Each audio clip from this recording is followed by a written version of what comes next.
you every single time that I do understand that they're 5-3 where they are right now and all is not lost. I just don't have to say that every time.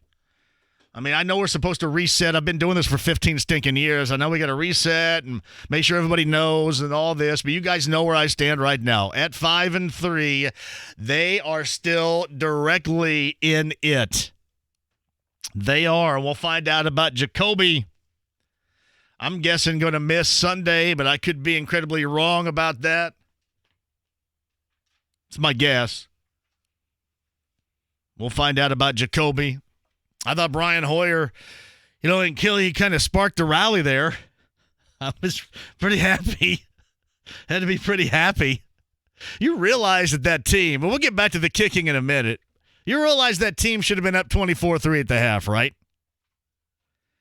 I mean, 24-3, and that's not even playing perfect football. That was just playing without doing stupid crap. They, again, could have, should have been up 24-3. And I don't care who you are. I don't care if you're Pittsburgh with, the big three as they used to have, or with Mason Rudolph and Juju and some dude nobody's ever heard of running the football. And that's going to come back to haunt you every single time. The play right before the half with Darius Leonard was awful. Absolutely awful. I mean, everybody knows you can fly around and you run around like a maniac, but, man, chill out just a little bit in those situations. You just give away 3 points. Just give it away. So I was trying to think, in comparison to the other two losses, this, to me, was the absolute worst. I mean, this was the rock bottom so far. And here's why. Because you go out opening weekend and you hang in there and you get disappointment from Vinatieri, and that game was also on him. But it was kind of a feeling out process, and everybody still wondered about the quarterback, and it was only 2 weeks prior where you had your quarterback stepping away and retiring. So you hung in it, and at that point in time, you thought the Chargers were going to be, a big-time team in the AFC. So, okay, whatever. The Raider game, they got outworked on everything. I mean, the Raider game, this got out-toughed, out-physicaled, out everything. This game was on them. I mean, this game was lost because of them. And that has to be tough.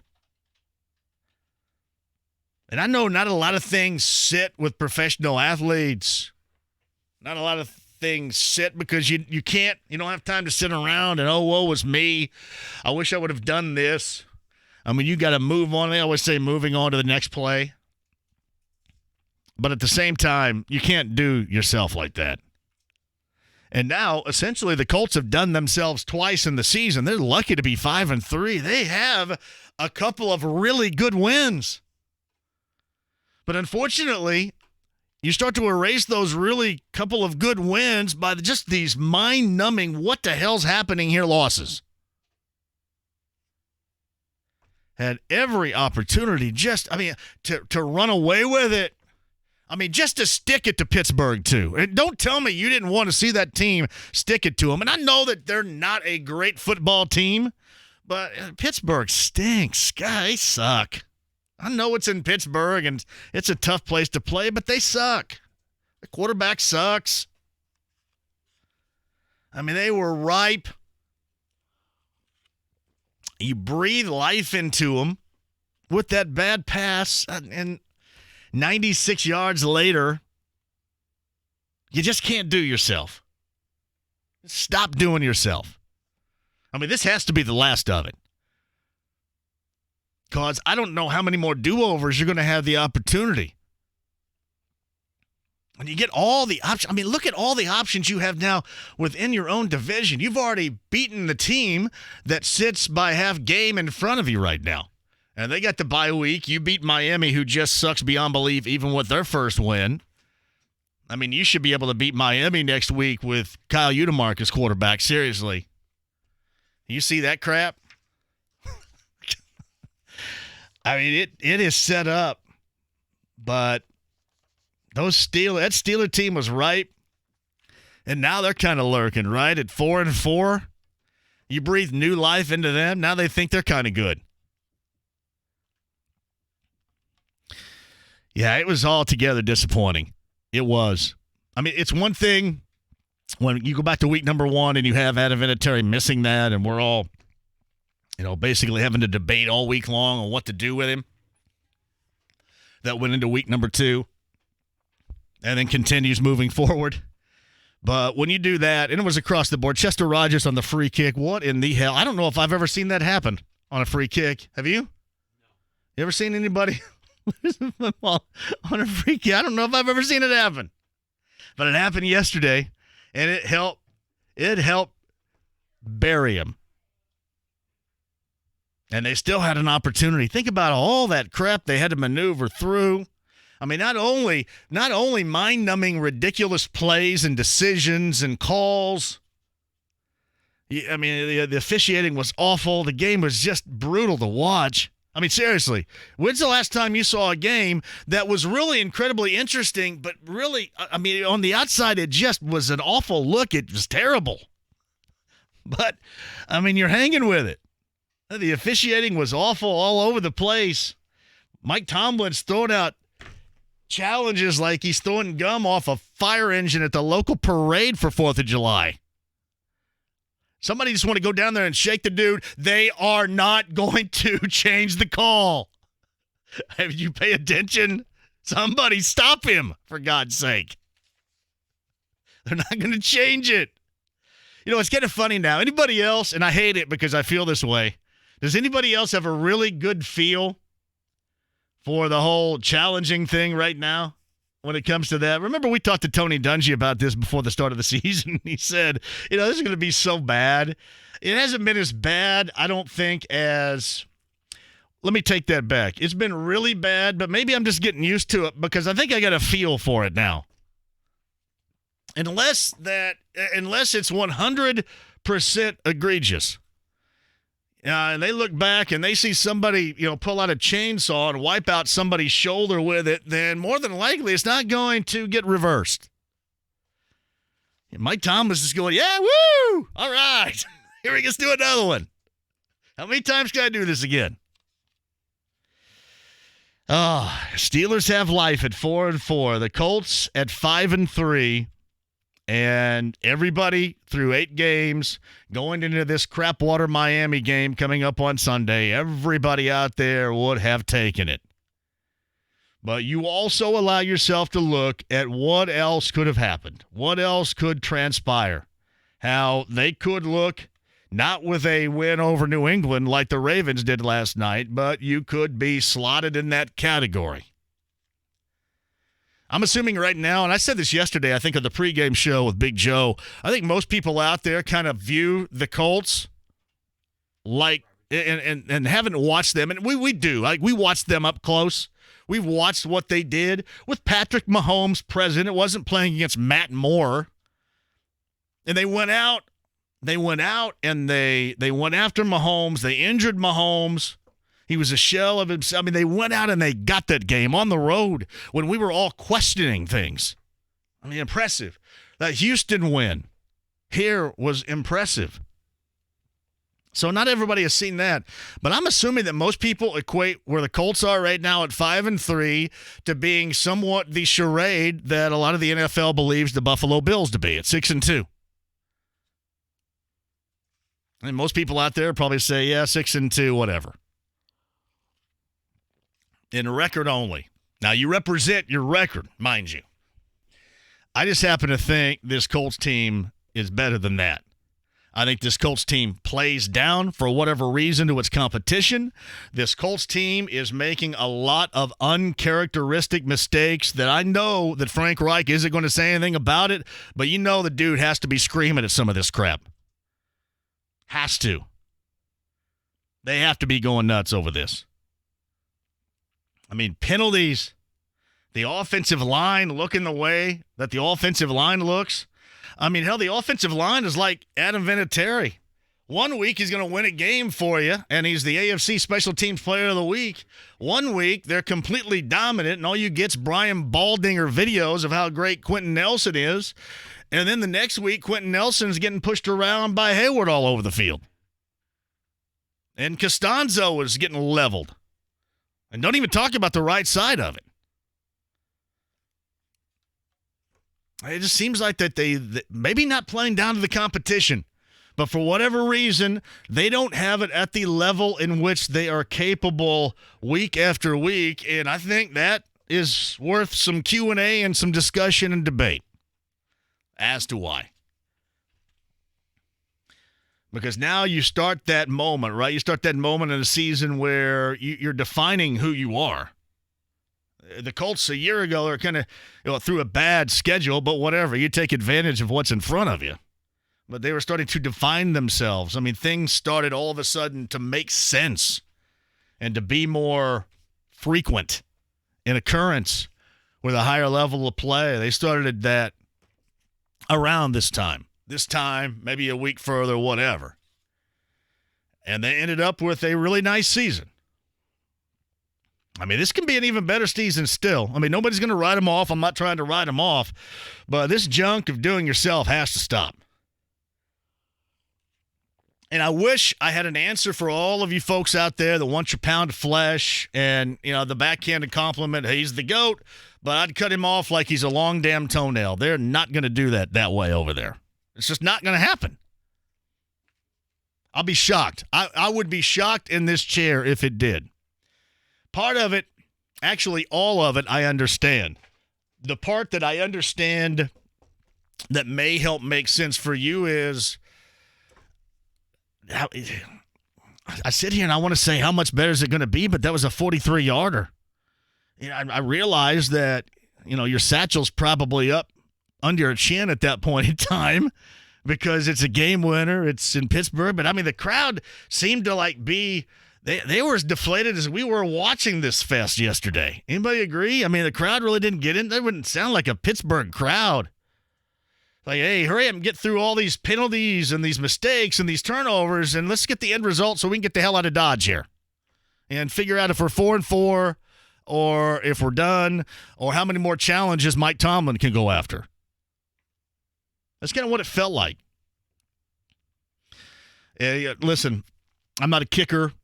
I've heard what Pat has said. Pat has said this before. Pat McAfee, when he's been on the show, about how you handle it as a holder. All I know is what Frank said after the game, and he talked about the operation. And I know that he also wants to protect everybody. He's not going to say anything. If there's going to be a bad guy, it's going to be Chris. But Chris has to do his due diligence. I mean, that is what is asked of him. He always has, and he always will. I mean, this Quincy Wilson guy that's been active for the past 2 games is a former second-rounder. He doesn't care. I don't think it's going to get to the point where Adam is going to have to take a seat, but you miss 5 extra points and you miss 5 field goals in the season, I would expect somebody, especially after what took place at the end of the game yesterday, I would expect some guys to come in here. The Cody Parkeys of the world to come in here and kick and then leave. Get some free food and get out. But you have to. Chris is not worried about that crap.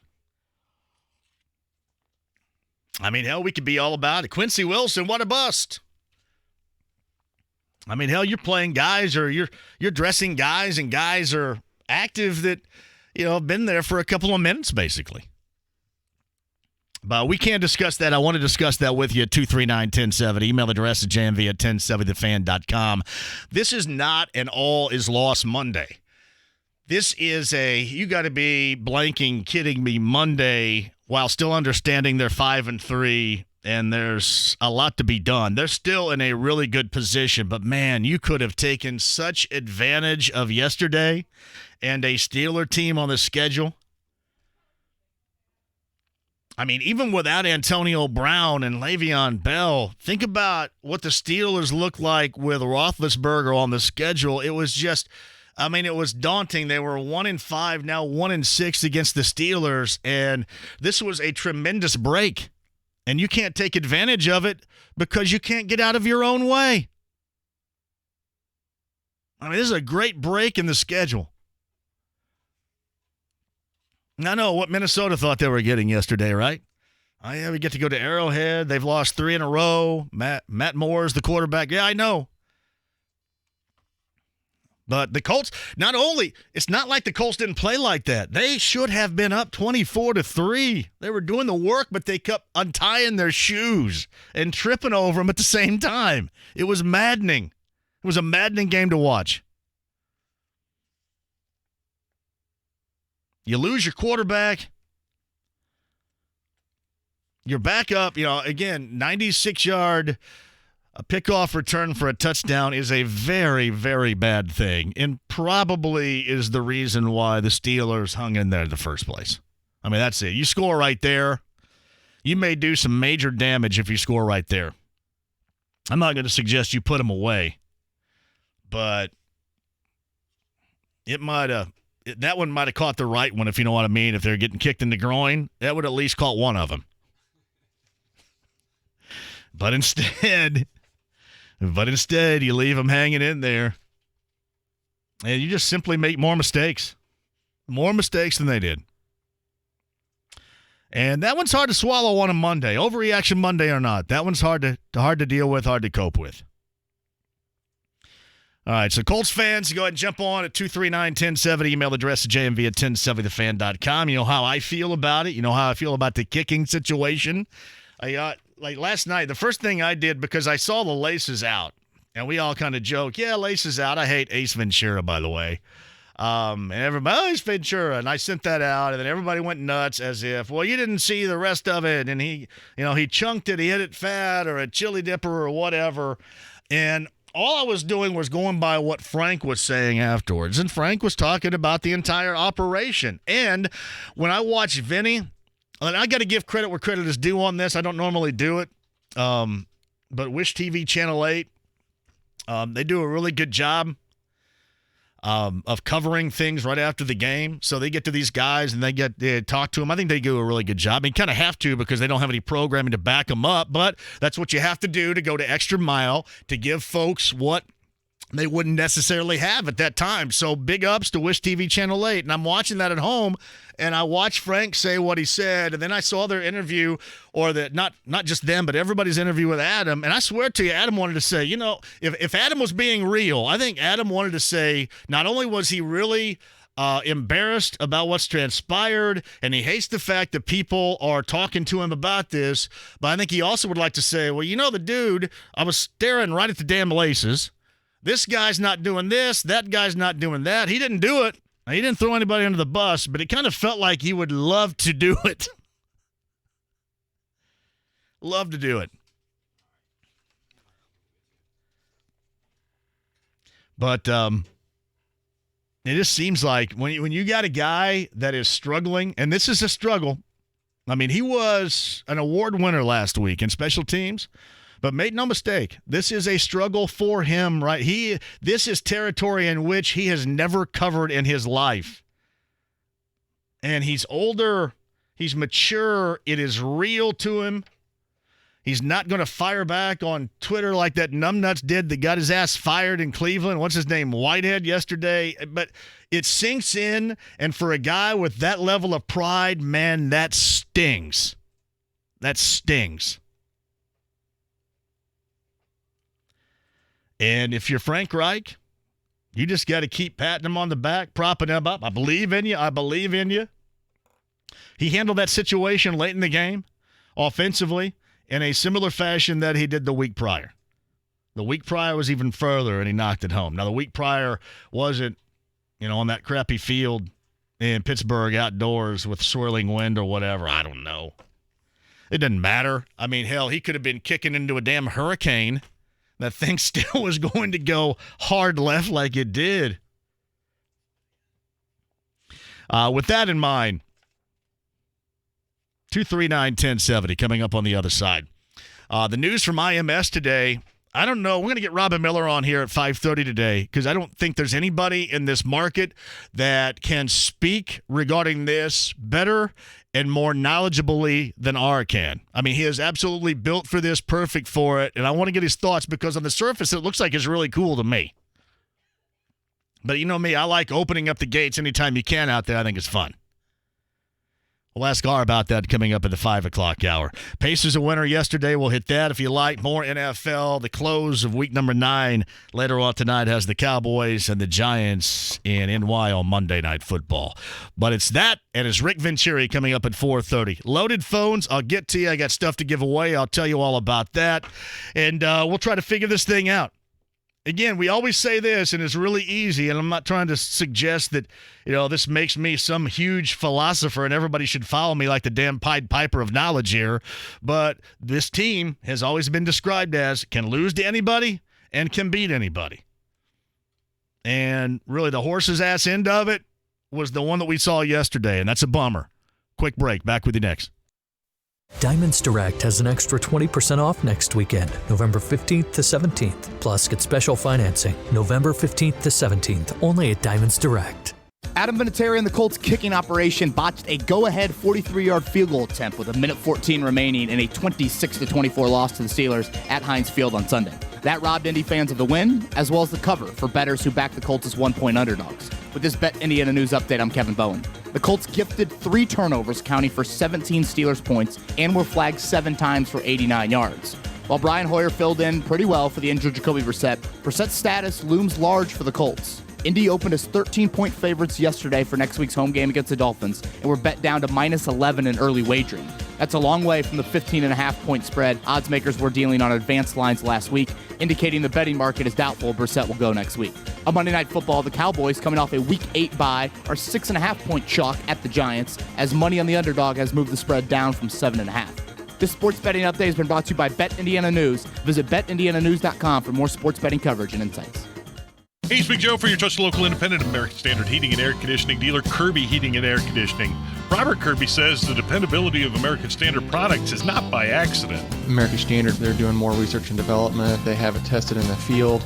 So when it comes out, there's just not very many problems. I mean, we get a new product line on a new furnace, and it's just very reliable. And Kirby is very reliable at 317-892-3614. Kirby Heating and Air Conditioning is your trusted local independent American Standard dealer. What would you do with the money if you didn't have to pay your house payment for 2 months, especially around the holidays? That's right, no house payment for 2 months. This is James Hawkins at Golden Oak Lending. Don't let money problems spoil your holidays. You can use the increased value of your home to pay off bills or get cash out. Why pay 18% credit card interest when Golden Oak's mortgage rates are in the 2s? If it sounds complicated, it's not. Just call us. We're here in town. We do all the work. The call is free, and we'll tell you in about 10 minutes if you qualify. You have nothing to lose, and we want to talk to you. Refinance to a low rate, get cash out, and put 2 months of house payments in your pocket. Visit GoldenOakLending.com or call 317-706-GOLD. 706-GOLD. Golden Oak Lending, join my blues. NMLS 114937, regulated by the Indiana Department of Financial Institutions. Hey, PAI, Do coverage. Who needs it? Who wants it? Who wants the options of getting it back? Listen, nothing fake about it. There's no Elmer's glue. You don't squirt it on top of your head and then, put some old cut-off hairs from the barbershop room floor on top of it. This is your real growing hair again. Seriously, it's PRP, platelet-rich plasma, and it revives, regenerates the regrowth, resparks your hair again. Real growing hair with PAI. 888-724-5129. That private consultation with Darren Andrews or WeGrowHairIndy.com today. Football fans, I love you. Tonight, Ezekiel Elliott and the Dallas Cowboys travel to MetLife Stadium in the Big Apple to take on rookie Daniel Jones and the New York Football Giants.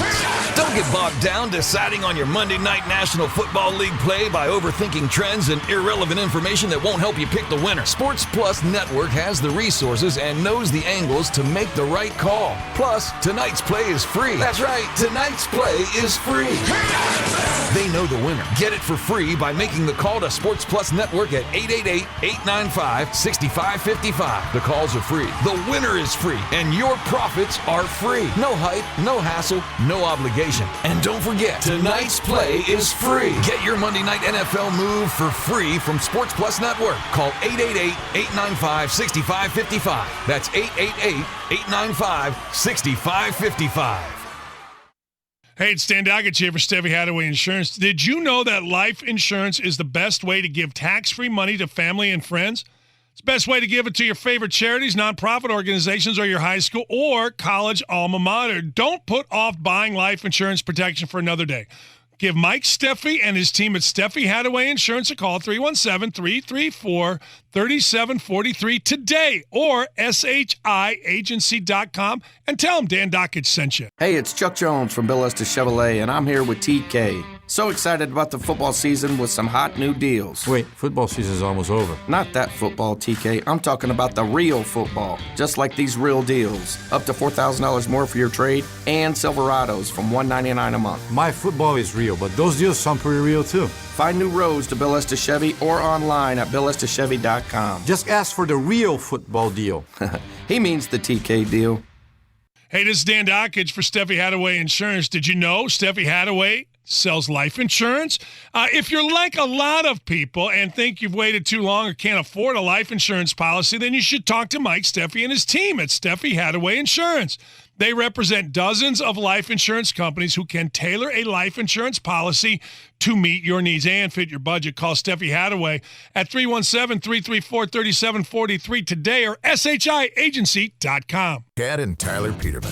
If you're a homeowner with a stopped-up drain, Peterman will get it moving again for just $83. A Peterman certified technician will unclog it, and you don't pay $83 until that drain is clear. We'll make sure that drain stays clog-free too, because we back our work with our 1-year clog-free guarantee. One clog any homeowner's drain, and all you pay is $83. Call 859-4270. Peterman's the way to go. Diamonds Direct has an extra 20% off next weekend, November 15th to 17th. Plus, get special financing, November 15th to 17th, only at Diamonds Direct. No matter how it happened, Caliber Collision makes it like it never did. The nation's largest collision repair company, rated among the highest in customer satisfaction, restoring the rhythm of your life. The Ride with JMV. Hey, my buddy, Swanson, full steam ahead, over there. I want to go over there. I'll move over, Swanson, I'm driving. 93.5 and 107.5 The Fan.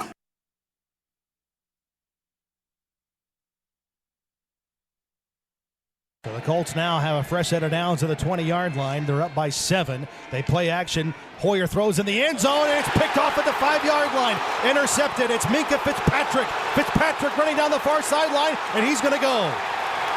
He will score a touchdown. It's a 95-yard interception, pick 6 for Minkah Fitzpatrick.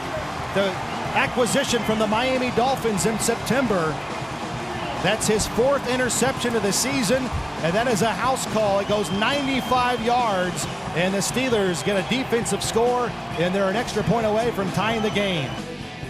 Matt Taylor, Colts Radio. That sucked about as much as my timing did right there. I don't know what the hell happened. I just had it on. I turned it on. I got nothing there. Zero, zilch, nothing. Yeah, Fitzpatrick goes to the house. That revived, kind of like my hair growth. It was just, it was like PRP for the dome of the Steelers in that game. As all of a sudden it's revitalized and you're off and running. That's from Chad. Colts are 7-1 with a competent kicker. 8-0 if luck didn't quit. This is just who they are. They can beat anyone but can lose to anyone else. Listen, Chad, I thought my words were so easy, but they should be etched in damn stone right there, brother. Correctamundo. Besides Quincy Wilson, JMV, what's the deal with Tyquan Lewis? Still injured, I guess, right? Is he turning out to be a bust? He was a healthy scratch. Was he a healthy scratch? Was Lewis Tyquan a healthy scratch? Yeah. Not good. Also, speaking of healthy scratches, why is LaRaven Clark still on? I have no idea. We kind of ask one another, Joe and I, this every week. We go through, we get these inactives, and that's it. We already slot that in there, LaRaven Clark. No idea. None. From Jeff, the Colts are the Steelers as the Titans are to the Colts. Seems like it in the last 7 games. Would Belichick have cut Vinatieri today in the same situation? He would have probably done that when they let him walk to get more money here years ago. He didn't really give a crap. He didn't give a crap then. He sure as hell doesn't give a crap now. No doubt about that, Heath. I'll tell you what I want to know, though. I think the answers to all of our futures will lie on the notes that Bill Belichick writes during games. I mean, he's got one of those little, like, when you go bowling, little pencils there. He's writing stuff down like crazy. I don't know where this is. Somebody's going to have to tell me. But I got to give a shout-out to Ford's Garage USA. It's a restaurant. And I think it's going up in Noblesville. But I've got they just gave me the menu, and I've got like a sandwich on there. It's like this JMV sucks, but this sandwich doesn't or something. I don't know. Check it out when the joint opens up there. It's called Ford's Garage USA. Somewhere up in Noblesville. Thanks, you guys. It's from Josh. Hey, JMV, how about the Colts sit Deion Kane on the bench and replace Chester Rogers as a punt returner? Who are we talking here, though? See, that's part of the issue you got right now. Remember when I cried and whined all offseason? What would I cry and whine about every day? Like daily, just me whining daily. Whining about a playmaker. Oh, playmaker. Remember all that crap about Antonio Brown? Got to have another playmaker. It certainly would be nice now, wouldn't it? It would have been nice. And you're waiting on Devin Funchess to come back, but you're waiting on Devin Funchess to come back. And Deion Kane, as much as everybody laughed at me when they had that little thing going at Colts.com about Deion Kane, he's just hasn't been ready for prime time yet. So, yeah, I mean, who are you going to replace him with? What are you going to do? What do you got in mind? And, Paris Campbell is scared to death with the ball in his hands. I mean, he looks like he can run by everybody, but that thing is lubed or something. It's all over the joint. All right, 239-1070. Start with Greg here today. Greg, you've been on hold the longest. Go ahead, sir. Hey, thank you, JMV. Yes, sir. Appreciate taking my call. Yeah. Hey, so I think it's a bigger thing than Vinatieri. You kind of hit on this is, we're playing just to be mediocre, kind of. I mean, we have the biggest cap space. We didn't do anything at the trade deadline. We didn't pick up Josh Gordon. As that guy, we could have got him on waivers, and he's better than Chester Rogers, better than Campbell, quite frankly, because Campbell fumbled. If he hadn't fumbled and walked into the end zone, Brissett wouldn't even been hurt. So I think the bigger picture is I think the Colts management just wants to be, hey, you know what, mediocre a little bit, and we're not really playing to win like some of the other teams like the Patriots. Well, I will tell you this, the Colts, they do want to win. There's no doubt about that, but I think they follow their protocol and their blueprint, and that's why I don't feel bad about it because I screamed about it in the offseason. When I said this is nothing against T.Y., I like him very much, but somebody equal to or better than T.Y., and maybe whoever that might have been, and we could argue who that could have been until we're blue in the face. But, you kind of look at it right now, and one of the main things that they don't have, and especially with T.Y. down the way that he is anybody out there that's capable of making plays. And, being a difference maker, but even beyond all that, that wasn't the issue yesterday. I mean, the issue was dumbfounding. The issue was just the simple fact that they couldn't get out of their own way. I mean, via mistakes, turnovers, penalties, that's the stuff that you can't have. I mean, we'll live to see exactly if somebody can step up next time out as a playmaker. But this whole bumbling and stumbling and screwing yourself, you can't have that. You just can't have it. And that's where it's a big role for Adam Vinatieri on this team to be a guy when all else fails. Okay, he's going to come in here and swoop in and save you, and he's not done that now in 2 games, which is unfortunate. No, and I agree with you, but look at Mohamed Sanu. The Patriots went out and got him. I know. Listen, I know. Well, before Sanu, they had a shot at Josh Gordon. I mean, they've tried any number of dudes to get in there too. I mean, you saw. We don't do that. We just want Chester Rogers. I know. Listen, how many teams that right now are in play as a contender in their division, in their conference, went out and tried to do things before the trade deadline? The Rams did, as you mentioned. The Patriots did.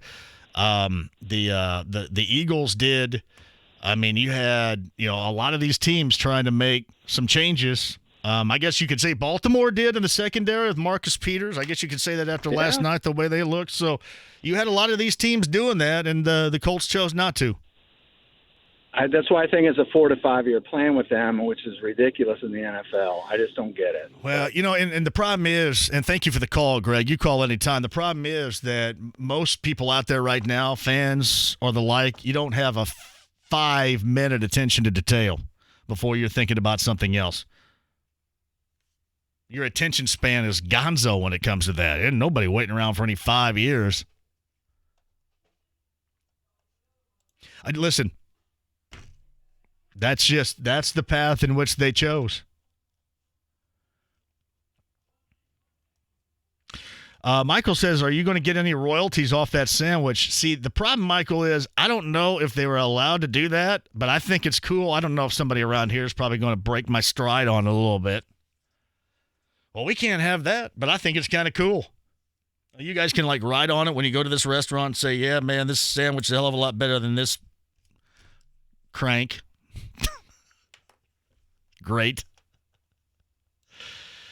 JMV, I get the same nervous feeling when Campbell has the ball I got when Clarence Verdun was back to receive a punt.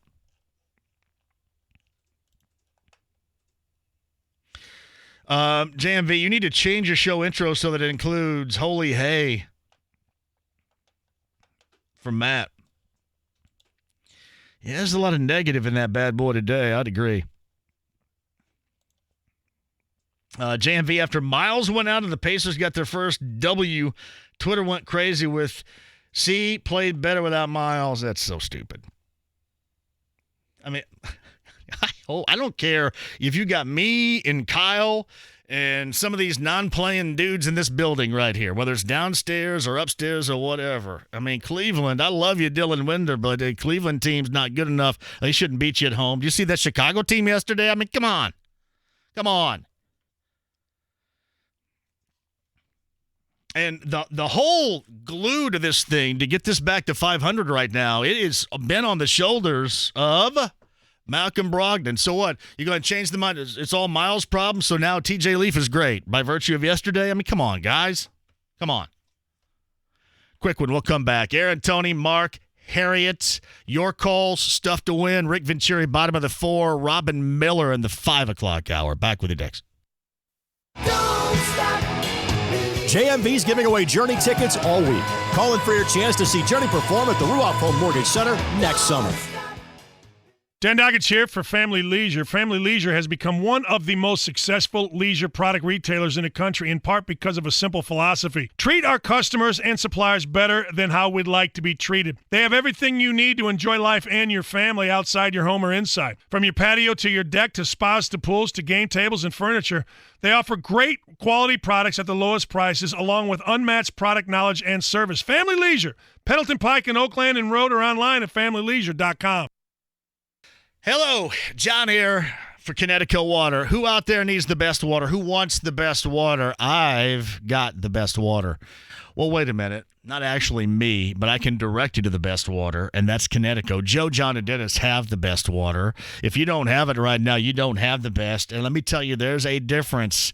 Try tasting your non-Connecticut water. You may not like it, or the smell, or how it launders your clothes, or how you feel when you get out of the shower. Seriously, Connecticut water is the best, and it's the remedy to all that. And right now, to get you the best, Joe, John, and Dennis have a deal for you. Are you ready? The Premier Series water softener you pay for, and then you receive the K5 in-home drinking water station absolutely free. That's a game changer for you with my friends from Connecticut. Northeast side Castleton, south side, US 31, Southport Road, online, ConnecticutND.com right now.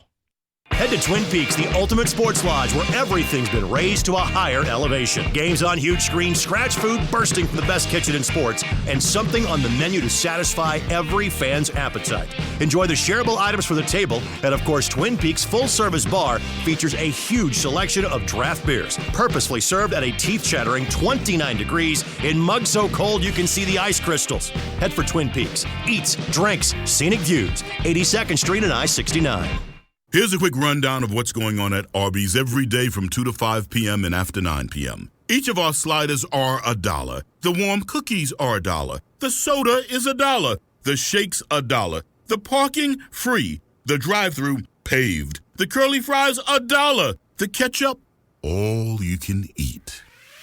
Arby's, we have the meats. Dollar price valid for small fries and drinks, snack shakes, and classic sliders. Available at participating locations for a limited time. Bowling, bowling, bowling, keep them balls a-rolling. Bowling, bowling, bowling. Royal Pin. Royal Pin Entertainment is a great place to upgrade your office holiday party this year. Get a great tasting food buffet with several delicious menu options, including pizza, barbecue, and the tailgate. Unlimited soft drinks, games of bowling, and shoes all for as low as $27 per person. Become the office hero by scoring bowling, food, and fun for your entire team. Upgrade your fun by adding drinks from their wonderful selection of adult beverages, craft beer, laser tag, or games from the arcade. With 3 convenient locations around the Indianapolis area, Royal Pin Entertainment is ready to host your group and help make your end-of-year festivities memorable. Email events@royalpin.com or visit royalpin.com to book your group's party today. Royal Pin, bowling, bowling. Royal Pin, bowling. Hey, John, for FanDuel here. Who's all in?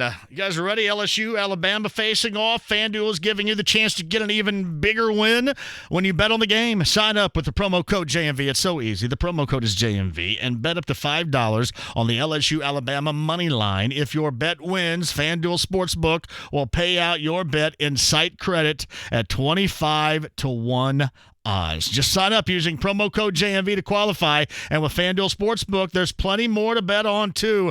They offer spreads, over-unders, parlays, and more. And then special promotions running every single day, like close loss insurance, touchdown bonuses, and boosted odds. And best of all, FanDuel Sportsbook has lightning-fast withdrawals, which means you'll have your winnings in your pocket in as little as 24 hours. So sign up with the promo code JMV. That's JMV. Place that $5 money line bet on the LSU Alabama game. You'll get paid out inside credit at 25-1 odds if you win. Download the FanDuel Sportsbook app now. Visit FanDuel.com/sportsbook to bet today. Must be 21 plus and physically present in Indiana. First online wager only. Bonus issued in site credit. Site credit expires 7 days after receipt. Terms apply. Pre-game wager required. Maximum $125 bonus. Gambling problem? Call 1-800-9-WITH-IT. Warning. This product contains nicotine. Nicotine is an addictive chemical. The world is changing. Isn't it time smoking changed too? Vuse Alto is a vapor product offering you a satisfying alternative to cigarettes. Simply used, surprisingly quiet, and impressively powerful. Our best vapor yet at our best price ever. 99 cents plus tax at participating retailers. 99-cent offer applies to Alto device. Pods sold separately. Underage sale prohibited. Hey, join me tomorrow. We're going to talk to Seth Greenberg. It's 1 versus 2 and 3 versus 4 as college basketball heats up. Chappie's going to join us talking Colts, and I got to get into some Pacer talk because I kind of love what they're doing. The Ride with JMV. I am in the parking lot right now, hammering a bacon, egg, and cheese, hold the cheese, in preparation to go deep with 4 hits and put on a laser show to the likes of which you have never witnessed in your entire life. 93.5 and 107.5 The Fan. This is a big one for the Colts defense. 3rd and 7. Pittsburgh on their own 28-yard line. Mason Rudolph, and he's going to check it down. Samuels around the 30-yard line. The ball's out. The ball is out. I think the Colts have recovered. Marvell Tell knocked it out. The Colts have it. The Colts have it. Justin Houston has recovered a fumble. Marvell Tell poked it out. Justin Houston swoops in and picks up the loose pigskin near the sideline. And the Colts have their first takeaway, and they'll start in plus territory at the Pittsburgh 30-yard line. Matt Taylor, Colts Radio with that. That's the Dream Moment brought to you by Forum Credit Union, helping members live their financial dreams every day. Marvell Tell, a nice play. Play on the ball with the helmet. Nice. Result, not so nice. Kevin writes this. Frank also should have been more aggressive at the end of the game. Even if the field goal was good, Steelers would have had a minute plus to get into field goal range. He was handling that the way that he did here last week, but I would tend to agree with you on that, Kevin, because it wasn't last week there. Know what I mean? It was Heinz Field. Windy side or the tough side to kick in? I would agree with you. From Hip Hugger, JMV with the change at IMS. Will Penske add Puddle of Mud to Carb Day? That'd be great. You guys want to see me fight that knucklehead from Puddle of Mud? I would guess this. I wonder if it is going to be more or be turned into more of a type of an amusement park atmosphere out there. They're going to try to utilize absolutely everything. There are going to be some lights put up there. There's going to be racing all the time out there. It's not going to be your grandfather or your great-grandfather's Indianapolis Motor Speedway, but that's not a bad thing because I think you need to stick some money in it, and I think you need to kind of keep this thing going and keep it from being stale. And, Roger Penske said today that you may have to break some glass, and we'll see how far they end up going. His connections with NASCAR. Talk to Robin Miller. Nobody's going to have more about this and been on target more with this than are coming up at about 5:30. Aaron's at 239-1070 right now. Aaron, hello. How are you? I'm well. How are you? Great. You're not watching on YouTube. I just cussed and just ripped some stuff on YouTube. I'm glad you're not watching there, are you? All right. Thanks. No, absolutely not. You guys saw me on YouTube lose it. Go ahead. Carmel right now. Go ahead. So my fiance and I, we actually went out to Pittsburgh yesterday and watched the game, and then had to make that awful 6-hour trip home. Yeah. And I get the feeling watching them yesterday that they are really, the Colts are just not ready for prime time yet, even though this was a 1:00 game. I got this feeling just looking at the players. It was a deer in the headlights look. And I wondered what your thoughts are, if you think this front office will ultimately regret not getting one more veteran for this team to really make it through. I just feel like we're just at this point just too young to handle this kind of, stadium and that type of atmosphere on game day. I get what you're talking about here. I would guess you may end up, because who knows what they're going to regret. At the end of this year, this one-year deal with Devin Funchess, you may end up regretting him being your hard target because the guy hadn't played yet, or maybe he steps up and plays as you thought. That certainly hasn't helped, and really nothing helps when you lose T.Y., but as we've talked about in the offseason, I thought because of that, or just because you wanted to raise your game, and this was all thoughts given Andrew Luck being the quarterback too, but I also think it stands with Jacoby under center as he has been this season, that you have to have some other playmaker that was equal to or greater than T.Y., and that didn't materialize, and I don't have any answers. I mean, my answer was bringing the circus to town with an idiot, so my answer was inaccurate as well, but I wouldn't have an answer for anybody in the offseason, but yeah, a lot of things would probably look pretty good right now in hindsight. I would agree with you, and I'm glad you went, because I was curious. On TV, it did not seem like – it seemed like the crowd was asleep for most of that game. Was it louder than I thought? It really was dead in there. I mean, the crowd came alive, obviously, in the fourth, but they made that field goal to make it 3-3, and the place was, it was like golf clapping. It was dead in there. Yeah. Yep. And I appreciate that. That's the way that I thought I heard it or didn't hear it, Aaron, on television. Thanks a lot, Aaron. Appreciate your call. Chris Mortensen says Brissett. This is kind of what I was talking about. Brissett had an MRI left knee. It's hoped for MCL strain. Chance to play this week versus Miami, but nothing definite. I didn't expect him. I was told not to expect him to play, but we shall see. He wanted to go back in, and they wouldn't allow him to go back in. But that's what a team leader, that's what a dude like that, he wanted to go back in. And you could tell. But that Mortensen info right there should be unsurprising. And it's certainly not a nightmarish situation by any stretch of the imagination. At least that's what you get right now. Hey, JMV, that was a huge bummer for the Colts. I don't know about you, but from the start, I always had the feeling the Colts would lose that game. See, I didn't. I thought this was going to be that time where the Steelers just, didn't have what they used to have. And I thought that they were going to be incredibly vulnerable, even if you did kind of screw some things up. But, I mean, penalties, misplays, turnovers, and then Vinatieri with a damn cherry on top of that crapper yesterday was just too much to overcome. I did not have, Joseph, that feeling, though.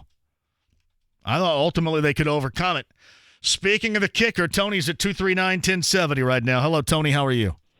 Hey, how you doing, man? Great. Go ahead. Hey, look, speaking along the lines of not being able to get out of our own way, the penalties, the pick six, all those things, the fumbles, all those things happen in the course of a fast-moving game when balls are flying through there and people are trying to rip it from your arms. And, you're going to have offsides. You're going to have neutral zone. In fact, both sides are going to have that. But the issue is, which team can overcome their own mistakes and be ready to win it at the end? And the Colts really did that. They put Vinatieri in a position. Correct. In spite of everything. You're in spite of the pick six, everything. We fought back, and that place was quiet. Yep. They knew it was over. And you know what? I knew it was over. I went to the movies, and I looked at my phone. I was like, what's going on here? I couldn't believe it. I felt the same way, and that's why he's there. He's supposed to be that anchor, and unfortunately, that anchor has cost them 2 games in a similar capacity this season. Right. So I don't want to hear about Leonard making a personal foul and this pick six. I don't want to hear about all that. It's like that happens. It's football. It's fast moving. Mistakes like that happen. It's emotional. But can you overcome those in that last 2 minutes and be ready to win it? And the Colts did that. They were in position, and he missed it. I'm sorry. I don't want to hear about no laces on the inside or out. He's the GOAT, right? Nah, he could have kicked. I mean, he might as well have been kicking a toaster, man. I mean, it wasn't good. You know he's kicked it with laces and without laces. I mean, you know what I'm saying? It was no. I just don't want to hear it. So something's got to happen. Tony, thank you. Something will happen. At least my opinion is Chris is going to bring in some dudes, the Cody Parkeys of the world, and they're going to kick some field goals, and that's going to be it, and then Adam's going to be back out there. And if he doesn't bring anybody in, then to me, that is a sign that their belief is this is Luke Rhodes, this is Riggo, and this is a whole hee-haw gang type of situation they have at special teams. That it's on the long snapper, the holder, and AV if they don't bring anybody in. I'm not suggesting they're going to make the change. I don't think they're going to make the change. No. Don't think they will at all. Last time Chris brought somebody in, and that's Chris's job to be the bad guy with this. I mean, you think he feels good every week? He goes, Quincy Wilson, second-round pick, inactive. Healthy, inactive. Nah, he's going to be the bad guy, make the right call on this. I think you're going to find out if you're not directly told, which I doubt you're going to be, whether if this was, again, as Frank said yesterday, an entire operational dysfunction at the end of that game, as he alluded to. Is it just on one dude or what? By the way that they handle things this week. Quick break and we'll come back. Your calls, bottom of the hour, Rick Vinatieri. You have to hear it in 30. Hang tight. 24 hours a day. Let's start right there. 7 days a week. Sounds like we got ourselves a deal here. The Fan's Colts insider, Kevin Bowen, brings you Indy's best, latest, and greatest team updates. Free access to your favorite team, your favorite players, and your favorite multimedia journalist. Jacoby Brissett's backup until you make that veteran QB move. Kevin Bowen. 93.5 and 107.5 The Fan. And online at 1075thefan.com. John, for Andy Moore, Toyota in Avon, it's 5 miles west of 465. It is on US 36. Guys got you covered over there. Ben Mendoza, all you need to know about getting yourself in a new ride. Ben has all the answers. I'm telling you, it is one-stop shopping. It is with ease. You'll get a deal done. How about right now, the most popular minivan on the market? I know you may not consider yourself minivan person, but it is probably going to become a necessity for you. Getting you, the family, the friends of the family, to and from events, school, athletic situations. I'm telling you what, nothing better than to see in a minivan. See what they can do for you. Ben Mendoza at the gang at Indiana's Best. Online, AndyMooreToyota.com, or tell them I sent you. 5 miles west of 465 on US 36. Sports Center updates on the Fan are brought to you by Big O Tires. No matter your budget, no matter your situation, Big O Tires has no credit needed financing options available for you. Big O Tires, the team you trust. Join the Fan November 23rd as we celebrate Movember with Franciscan Health. Listen on air and online for tips to stay healthy. Franciscan Health, inspiring health. Your best game day experience is being a part of this. The Colts VIP tailgate presented by Hayes & Sons Restoration for the Dolphins and the Colts. Get your passes now. BullseyeEventGroup.com. John for Love Heating and Air Conditioning. Love Heating and Air Conditioning. John and Chris, all new to the show. We've known each other for a while, too, which is cool. They have been doing things with Love Heating and Air Conditioning since 1924, right? That is a long time. People, you can trust them. That's what you want with your HVAC unit, whether we're talking about in the heat and the humidity of the summer or what we are approaching right now with the wintertime in your furnace system. People you can trust. That's why I want my friends, John and Chris, to be a part of this show as much as I want to be a part of in promoting what they do. So use them today. And since they're new to the show, here's a JMV special for you. $64.95 will get you a clean and check on your furnace just in time, because I saw on the 5-day forecast 17 degrees as a low. Make sure your furnace is doing what it should. A clean and check for $64.95. The JMV special. Ask for it from Love Heating and Air Conditioning. Online, love-hvac.com today. This is Indy Sports Center. WFNI, WIBC, HD2, W298BB, W228CX, Indianapolis. Your Colts tickets are waiting. Be there November 10th as Dwight Freeney is inducted into the Ring of Honor. Get your Colts versus Dolphins tickets today at Colts.com/tickets. The Ride with JMV. Fat, drunk, and stupid is no way to go through life, son. 93.5 and 107.5 The Fan. Rudolph in his own end zone. The ball's in the turf. The ball is out. The ball's in the end zone. Have the Colts recovered? No signal yet. Lara, you're down the field. What do you see, Lara? Justin Houston was the first to get to him. It appears to me, it looks like it's a safety from where I'm standing. And they're going to say that's recovered by the Steelers, meaning that's a safety for the Colts. So the Colts get points out of it. And 2 more on the board for Indianapolis. Well done, Lara Overton with the call. That looks like a damn safety to me, Matt Taylor. Way up there in the booth. Hey, by the way, too, and I know this probably happens a lot, and I know you're still at the game, but, man, Pittsburgh puts the visiting radio team in the damn broom closet there, huh? You guys not anything better than that? I mean, they might as well be broadcasting live from the back stall in the men's room. Jeez. Know how you see anything. There's no way I could call any games anyway, but certainly not from that position. How can you see anything? I got to ask Matt that on Friday. He's got to be calling that son of a gun from the monitor or something. Hey, thanks a lot, Pittsburgh. Yeah. Give me this back stall broadcasting booth you guys set me up in here.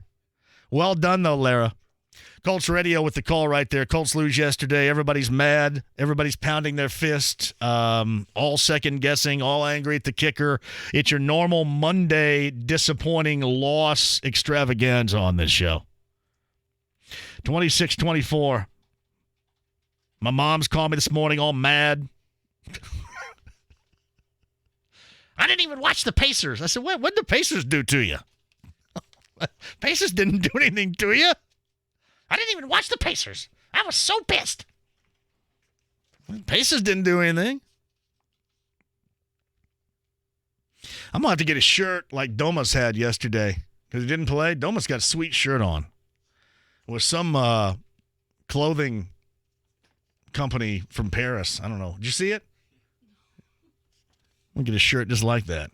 I'm going to shed my $8 V-necks from Dollar General store in lieu of getting whatever Domus was rocking yesterday. Get that.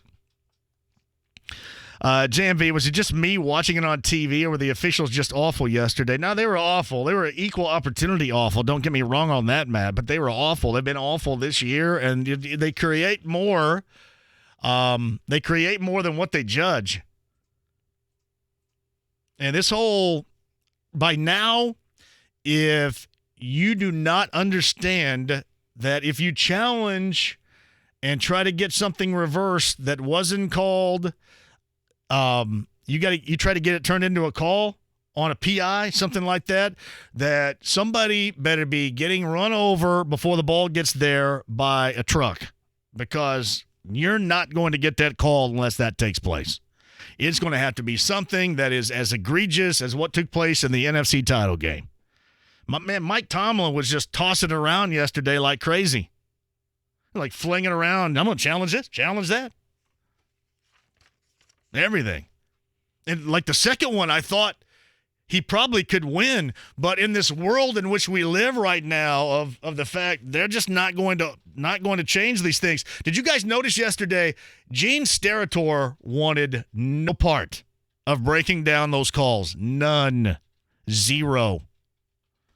Like, Gene Steratore made Mike Carey look useful. He wanted no part of it. You think they were going, Gene, we got a big call here to make. Where are you? Gene's in the bathroom. Gene's in the crapper right now. Gene, you're our CBS NFL rules analyst. Can you come here for a minute? I wanted no part of it. But it was a both sides thing. It was a both side. The Okereke thing is mind-numbing. Well, you know what? That looked like that was helmet to helmet. It looked like it. Call it. It looked like it. Anyway, 239-1070. You guys know where I stand on all this right now? In the interesting hour. JMV, please grab your listeners and pull them away from the ledge. Don't forget, we were 2 years ago with the line in the sand between the coach and the general manager. I'll take yesterday's game anytime. Yeah, see, Swartzy, here's the deal, though. We don't play that way around here. We all go badass crazy on a Monday, right? Whether it's too far over the ledge in love. I mean, we all knew that last week was a crap water game, too, but they won, so it was less crap water. It was easier to deal with that crap water. This crap water cost them a game. That is a big deal. Therefore, we're over the ledge on the other side. That's how this works. There's no getting around it. The defensive player had one hand on Nelson's face mask trying to remove his head from the rest of his body. Should have been a penalty on Pittsburgh. You're talking about when he was getting pushed back with the illegal hands in the face. I thought Hayward was doing basically what he was wanting to do on that left side. Anybody else? Like somebody tweeted at me yesterday and said, well, I haven't heard his name all day. Well, I mean, I just, once you watch then, I don't know why you haven't heard his name, but he was doing a lot of things and moving some dudes around. That was pretty obvious. Old soul with this, the way Miami played versus the Jets, still a way that we play to our opponent's level. You know how low you'd have to go to get to that Miami team? God, they were awful. That's why I would be shocked if Brissett would play on Sunday. Or, unless Hoyer goes out there. Like yesterday, I mean, you can't you can't basically say that he's done for the game, so that's why you keep him in there in case something unforeseen happened. Frank mentioned, I think, at the half that it would have to be some scenario. I made a joke about it, and I can't remember what it was. Some kind of incredible scenario to see him again. Breaking news to the breaking news desk. Ladies and gentlemen, this is Kyle Udemar. Kyle. Coach Frank Reich just spoke to the media, and he confirmed that Brissett does have a sprained MCL. He's optimistic he'll play this Sunday. Paris Campbell had a procedure on his broken hand today. He's going to be out for some time, but he's not going to go on IR. Man. Wide receiver position taking another hit. And that's another hit. Some guy, he can't stay healthy for 5 minutes. But hopefully you get Funchess back in 2 weeks. Yeah. I'll hold my breath. Yeah, I'm not trying to justify what I said in the offseason. That's not how this works. That's not how I work. I don't want to come off sounding like a jackass like that. Because, I mean, I was the one that sat here and tried to argue, the king of the jackasses on this team. Can you imagine that?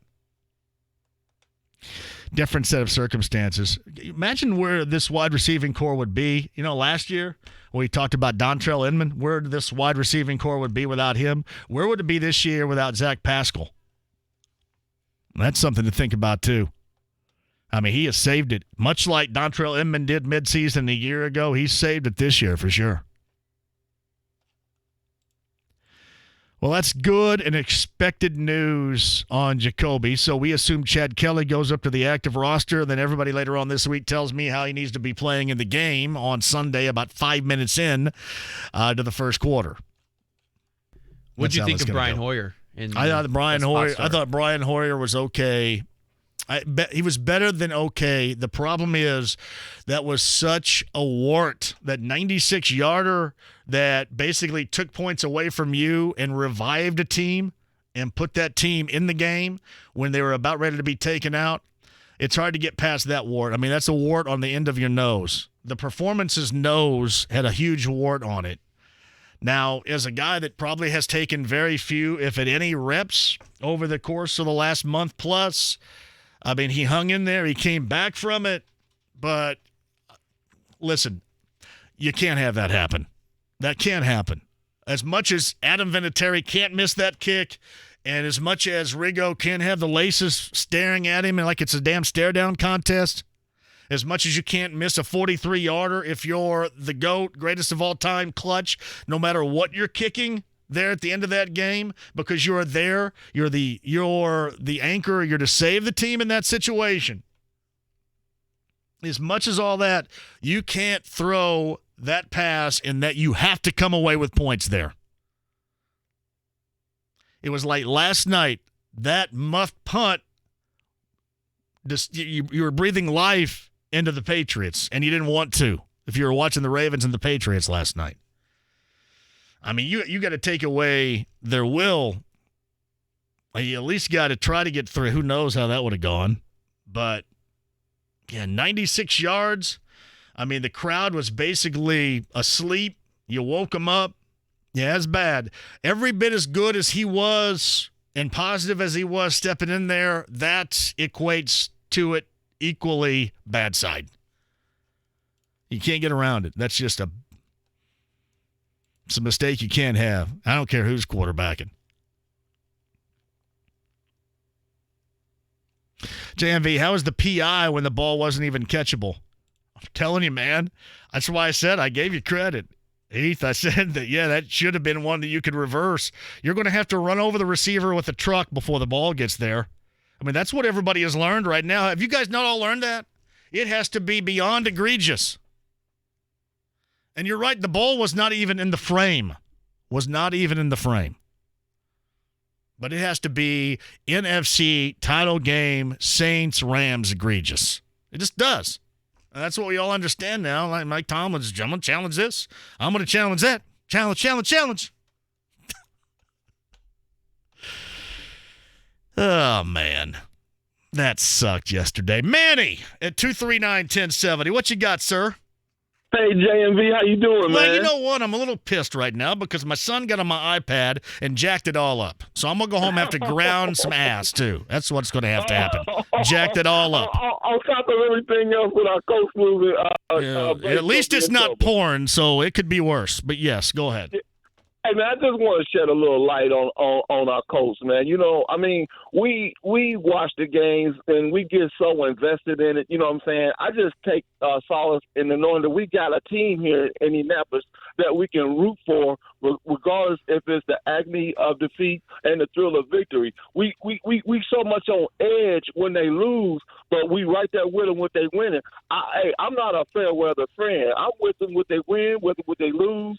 Hey, I just want our players I pray for our players to get healthy and be well and play for our city of Indianapolis. You know what I'm saying? That we got a team that we can root for. And just God bless everybody out here. You know what I'm saying? I thought you were going to sing some damn Johnny Gill for me right there. I'm disappointed. I thought you were going to go fair weather friend thing. Man. I was hoping. No, I'm just trying to spread some light on. And I don't want to no, I'm joking. I know where you're going with it. Doom and gloom, because I felt it too. Don't get me wrong. This is why. Hey, Manny, this is why at the outset of the show I said, listen, the truth in the details here. They're 5-3, and anybody out there through the first 9 weeks of the season would take that.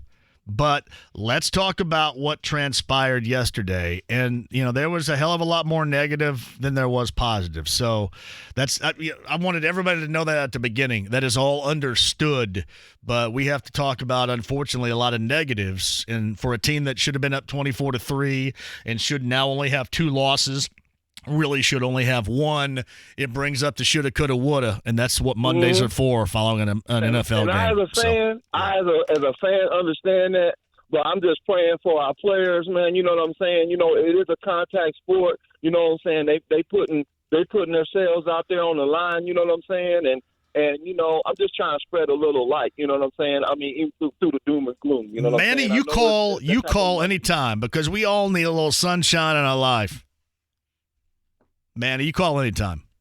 You didn't think I was going to go fair weather friend Johnny Gill song right there. That's my bad. I don't think you got it. That happens all the time with me too.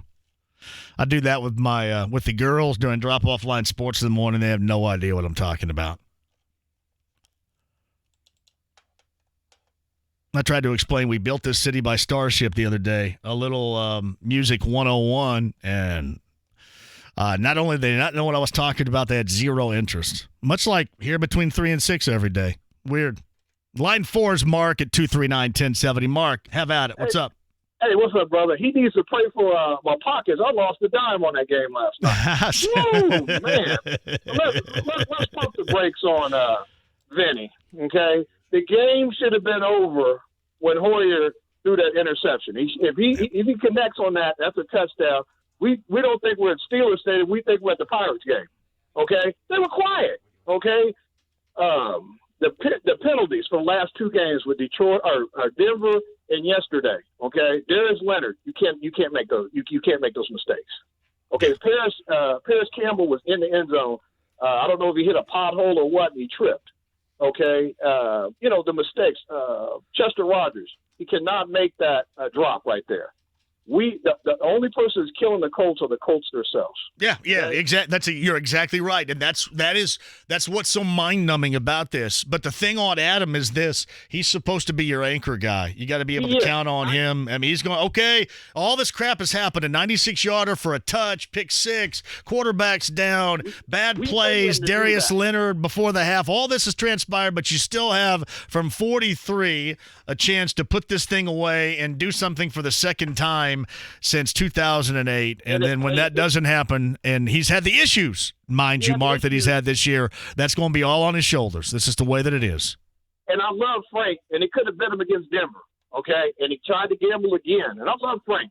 I still think you play to win the game. I think you should try to score, okay? We were real simple right up the middle at 3rd and 1, okay? If we get that first down, who knows where we go? Okay, Pittsburgh's a god-awful team. That's why it stinks, because, it stings so bad. We should have beat this team easily, okay? But the Colts just got to they got to figure it out. These next 2 weeks against the Dolphins and the Jags are must to me. You'll see what this team is really made of, because we have to win these games. Yeah, well, and now I almost feel like now you got to win one that maybe – because I thought they should have had that. Maybe you got to win one now that you wouldn't necessarily think they were going to win. I don't know. I just know that there's a hell of a lot more disappointment than there's reason to feel good about today. Mark, you call anytime. Thank you very much. How many of you out there still have confidence in Adam? How many out there? The other thing, this goes all the way back to that first field goal. Did you guys notice this? Did you notice the first field goal? It was going sideways. It looked like somebody threw a Frisbee.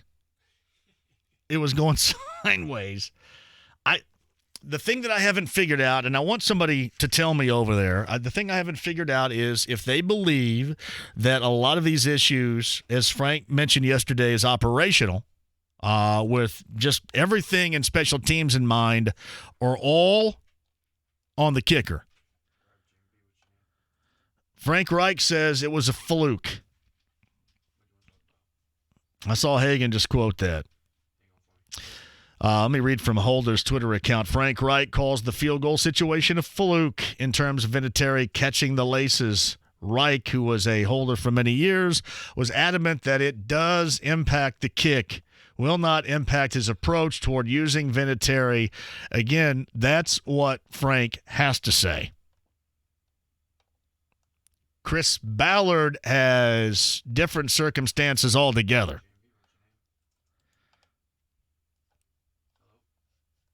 I mean, Chris Ballard's already been the bad guy once with this.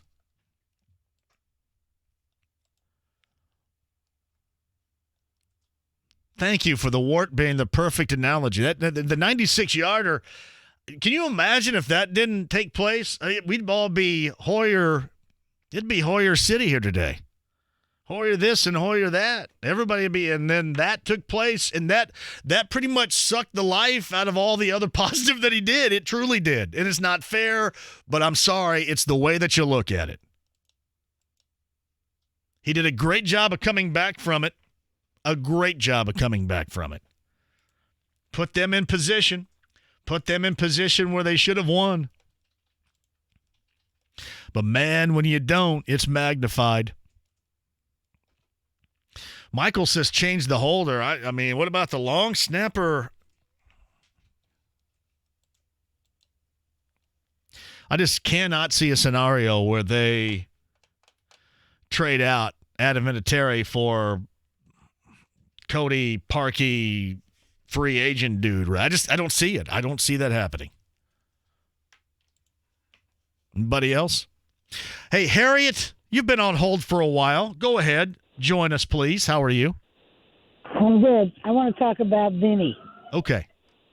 All right. Here's the thing. Last season, when he blew a couple PATs and, three-pointers, field goals, I said he's done. He's done. He needs, and I'm a former female jock, okay, and I've coached teams. And I said he's done, and he should have been done.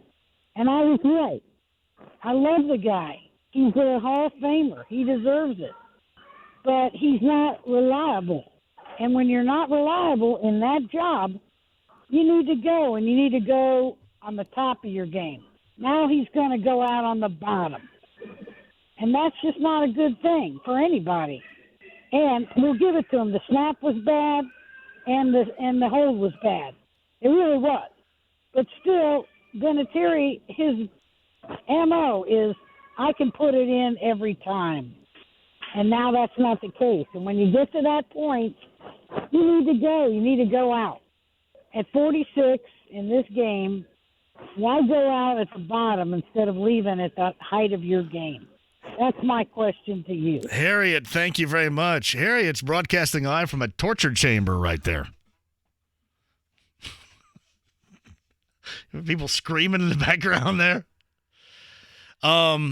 Because he feels that he can. And Greg has a great tweet here. Vinatieri has been on a 5-year decline in completion percentage. He's currently 12 of 17. That's just a smidge over 70.5%. No other CEO in the world would tolerate that abysmal production percentage. Well, it depends on what that person has done in the past compared to what else is out there in the open market too, though, Greg. And I know nobody wants to hear this that's anti right now. And I know everybody out there believes that anybody can walk up off the street and just knock home a 43-yarder in that situation, but it's easier said than done. That's why these guys are all floating around. That's why Mike Nugent only lasted, a week or two with New England? They have Nick Folk. Remember Nick Folk here years ago in that Jets game? So yeah, I mean, listen, I don't have the answers as to why, because I'm not living Vinatieri's situation. He's just a competitive dude and felt he can keep on going, and this has to be an absolute nightmare for him. But Harriet's ready to get rid of AV right now. Hey, Harriet, everybody wants a weekly segment with you. So every Monday at about 4:18, Harriet, you need to call, okay? Everybody wants Harriet. Harriet from the torture chamber as a weekly Monday segment. Your calls on the other side. I got Robin Miller coming up at the 5 o'clock hour. He's going to explain everything between Penske and IMS and that sales transaction and what it means for the future out there and more. R. Miller, 5:30. But on the other side, this is going to be an hour of absolute gotta hear, must listen, which is the same damn thing, radio coming at you. Rick Venturi, next.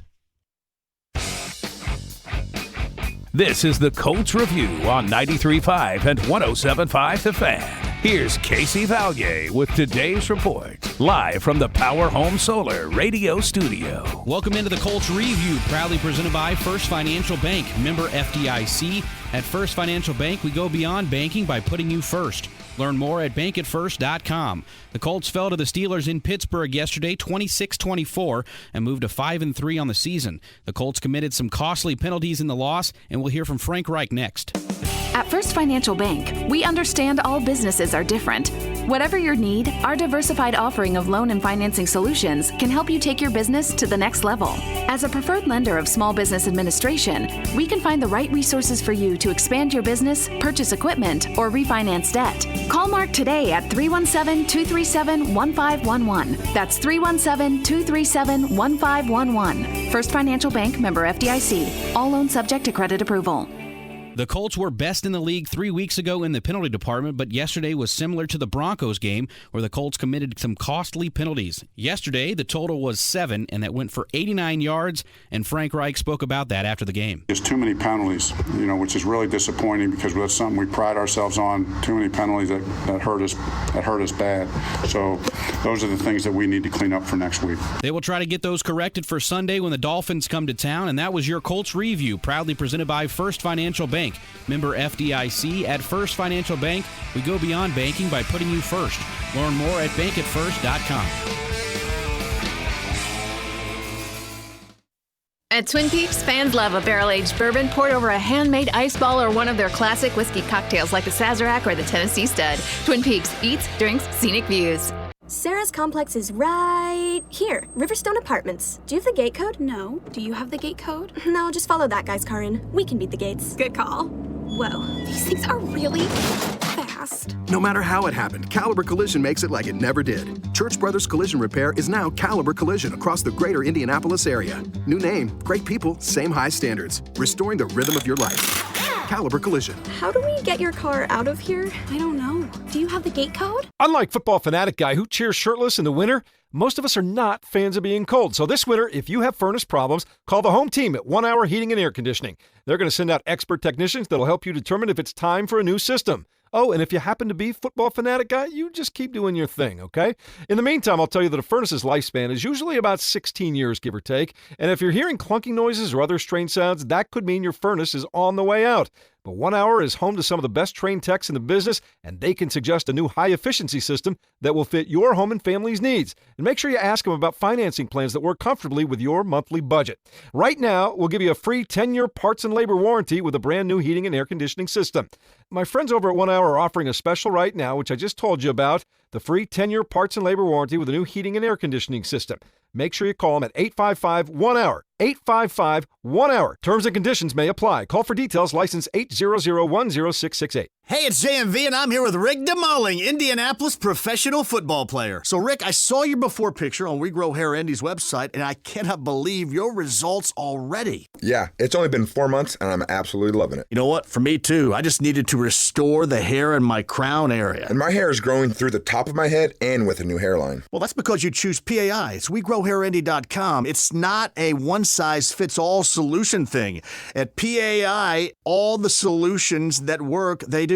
Yeah, when you play football, you customize your play based on the players, and that's exactly what Darren and his team does at PAI. And I like to call it residing the playing field. This is Darren Andrews. Whether you need to restore your crown, your hairline, or just have thinning in the temples, we designed the right treatment plan with the best technology for you. Call for a free evaluation, 888-724-5129. That's 888-724-5129. That's 888-724-5129. And tell them JMV and Rick sent you. Hey, this is James. I'm 53 years old, and I've struggled for years with ED. This killed my confidence with women. I just wanted to be able to perform in the bedroom like I used to. I've tried pills and even the pump, but they never worked for me. I even visited a urologist who recommended an implant, but I just wasn't comfortable with surgery. I heard about Peak Performance for Men on the radio, so I thought I'd give them a shot. Their office was clean and welcoming, and the doctor was very respectful. He reviewed my medical history and knew exactly what would work for me. The treatment is painless, no drugs, needles, or surgery, plus I saw results almost immediately. Their technology is superior to anything I've found. I now have the confidence and the sexual performance I enjoyed in my 20s. I highly recommend Peak Performance for Men to anyone who's dealing with ED. Call Peak Performance for Men at 317-967-8181. That's 317-967-8181. Or visit peakperformanceformen.org. Hey, John here for Forum Credit Union. Let's make sure everybody's ready. Home buyer, home builders out there, right? A lot of questions. I mean, makes you a nervous wreck. I have been there and done that. So what do you need? You need a home builder or home buyer showcase to make sure you're educated on everything. Thank you, Kevin, and my friends at Forum Credit Union for doing just that. Coming up in November, they have one for you that's going to tell you all the ins and the outs, all you need to know about the home buyer and home building process. It's the Home Buyer Home Builder Showcase from Forum Credit Union. Ask Kevin or a branch location member about that today or online, forumcu.com. There's a lot of short-term health insurance out there that never really pays for the important things. Prescription drugs, pre-existing conditions, even preventive and maternity care. That's why so many people are choosing a CareSource Marketplace health plan. Now you can get real coverage with affordable copays, even for urgent care. You can even qualify to save hundreds off premiums and out-of-pocket costs. This is real health insurance you can really afford. Marketplace plans from CareSource. Enroll by December 15th at caresource.com/marketplace. Kimes throws it underneath. Pass complete to Eifert. Eifert. That was the big rocket screen. Oh, we got the IHSA Football State Finals coming up here, too. Player Tyler Eifert, Bishop Dwenger, year 08 4A state championship game, lost to Cathedral 10-7. Mark Janes on the call right there. Tyler had 3 catches, 36 yards. He was an All-American at Notre Dame.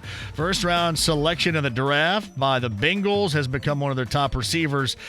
Had trouble staying healthy, but when healthy is a really good player. Nearly 2,000 career receiving yards and 21 touchdowns. Now, here's your chance to see some future stars, too, in person for a whole lot less money than what you'll have to pay to watch them in college or professionally. It's coming up, this year's IHSAA Football State Finals. All 6 classes are coming November 29th through the 30th. That's Friday and Saturday after Thanksgiving. Get your 3 games for the price of 1 deal going on. Tickets are available at Lucas Oil Stadium and the box office, making the IHSA Football State Championships a great way to kick off the holiday season with all that is going on downtown. Get your tickets today. Your best game day experience is being a part of this. The Colts VIP tailgate presented by Hayes & Sons Restoration for the Dolphins and the Colts. Get your passes now, bullseyeeventgroup.com. Do you need furnace or heat pump service and need to find a local well-trained expert you can trust like Reinhardt Heating and Cooling? Well, find that American Standard dealer at IndyHomeComfort.com. From playing in a phone booth, becoming a Morse Reservoir All-Star, and earning status as an ambient player, it's time for the best of Coach Rick Venturi with a breakdown of yesterday's game. Brought to you by the District Tap. Craft beer on tap and damn good food. North at 82nd Street, just east of Keystone at the Crossing. And now downtown at Georgia Street and Meridian. Andy Moore, Automotive Group Hotline. Let's get right to in the segment you have to hear each and every week right here. Rick Venturi with us. And oh, what a mess it was yesterday that led to that loss. Yeah, it really was. This was a huge, huge disappointment. I know for everyone there. I know for the fans. It certainly was for me. Going in, I respected the Steeler defense, no question about it. But you were looking at a team that was 28th in offense, down to their 3rd and 4th running backs, and a quarterback who was 26th in QBR at about 41 points. So, you just felt like that. Just go in there, do your job. And there's no way that you're not going to come out of there without a victory. Know it was going to be hard fought.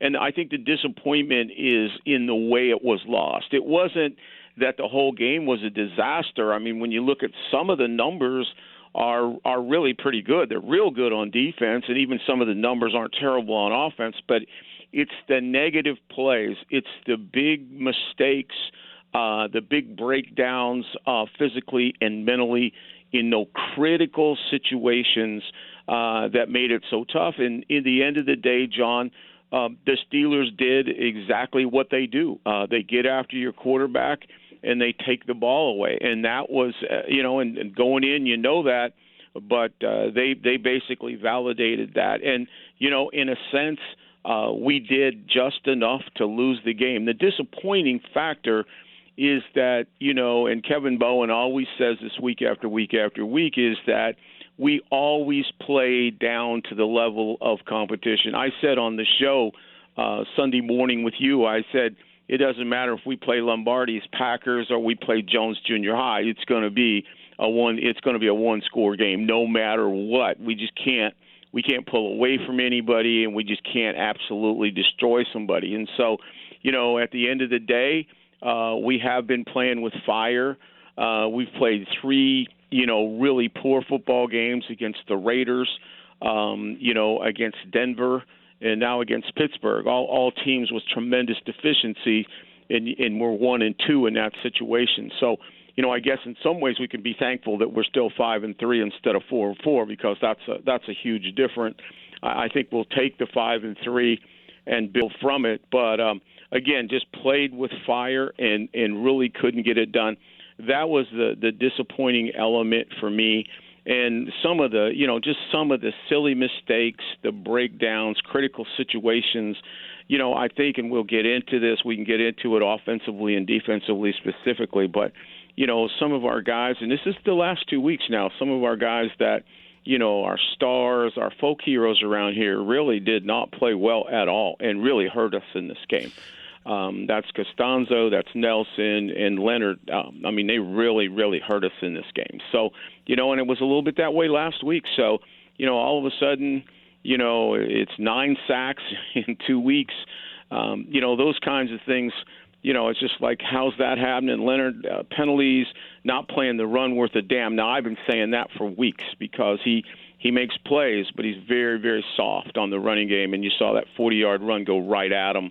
I think the biggest play, though, and I really take my hat off to, first to Chris Ballard, to, having protected us, even without Jacoby, with Hoyer, you just don't feel like it's over. You don't feel like it's over. You feel like that in the right scheme and with the right cast that, you can still succeed. You don't feel like you just cash it in, even if Jacoby misses a little bit.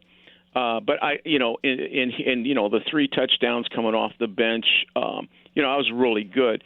And this was a tough play, but I do think that, among other things, I think the 2 really key plays that say it all about Pittsburgh and why we lost the game was, number 1, the interception for 7. We're going down there. At that time, it's 10-3. We're moving the ball. They're on their heels. We go in there and get that score. We go up 17-3. We get another one before the half. But instead of that, we run a seam pattern up the weak side. We run the slot in the seam. We run the tight end down the seam. And they do a real good job. They run with the slot. So, and that's the way Pittsburgh plays it. They play cover 3, but if you run 4 seams, they run with one of them, and the free safety leans the other way mentally.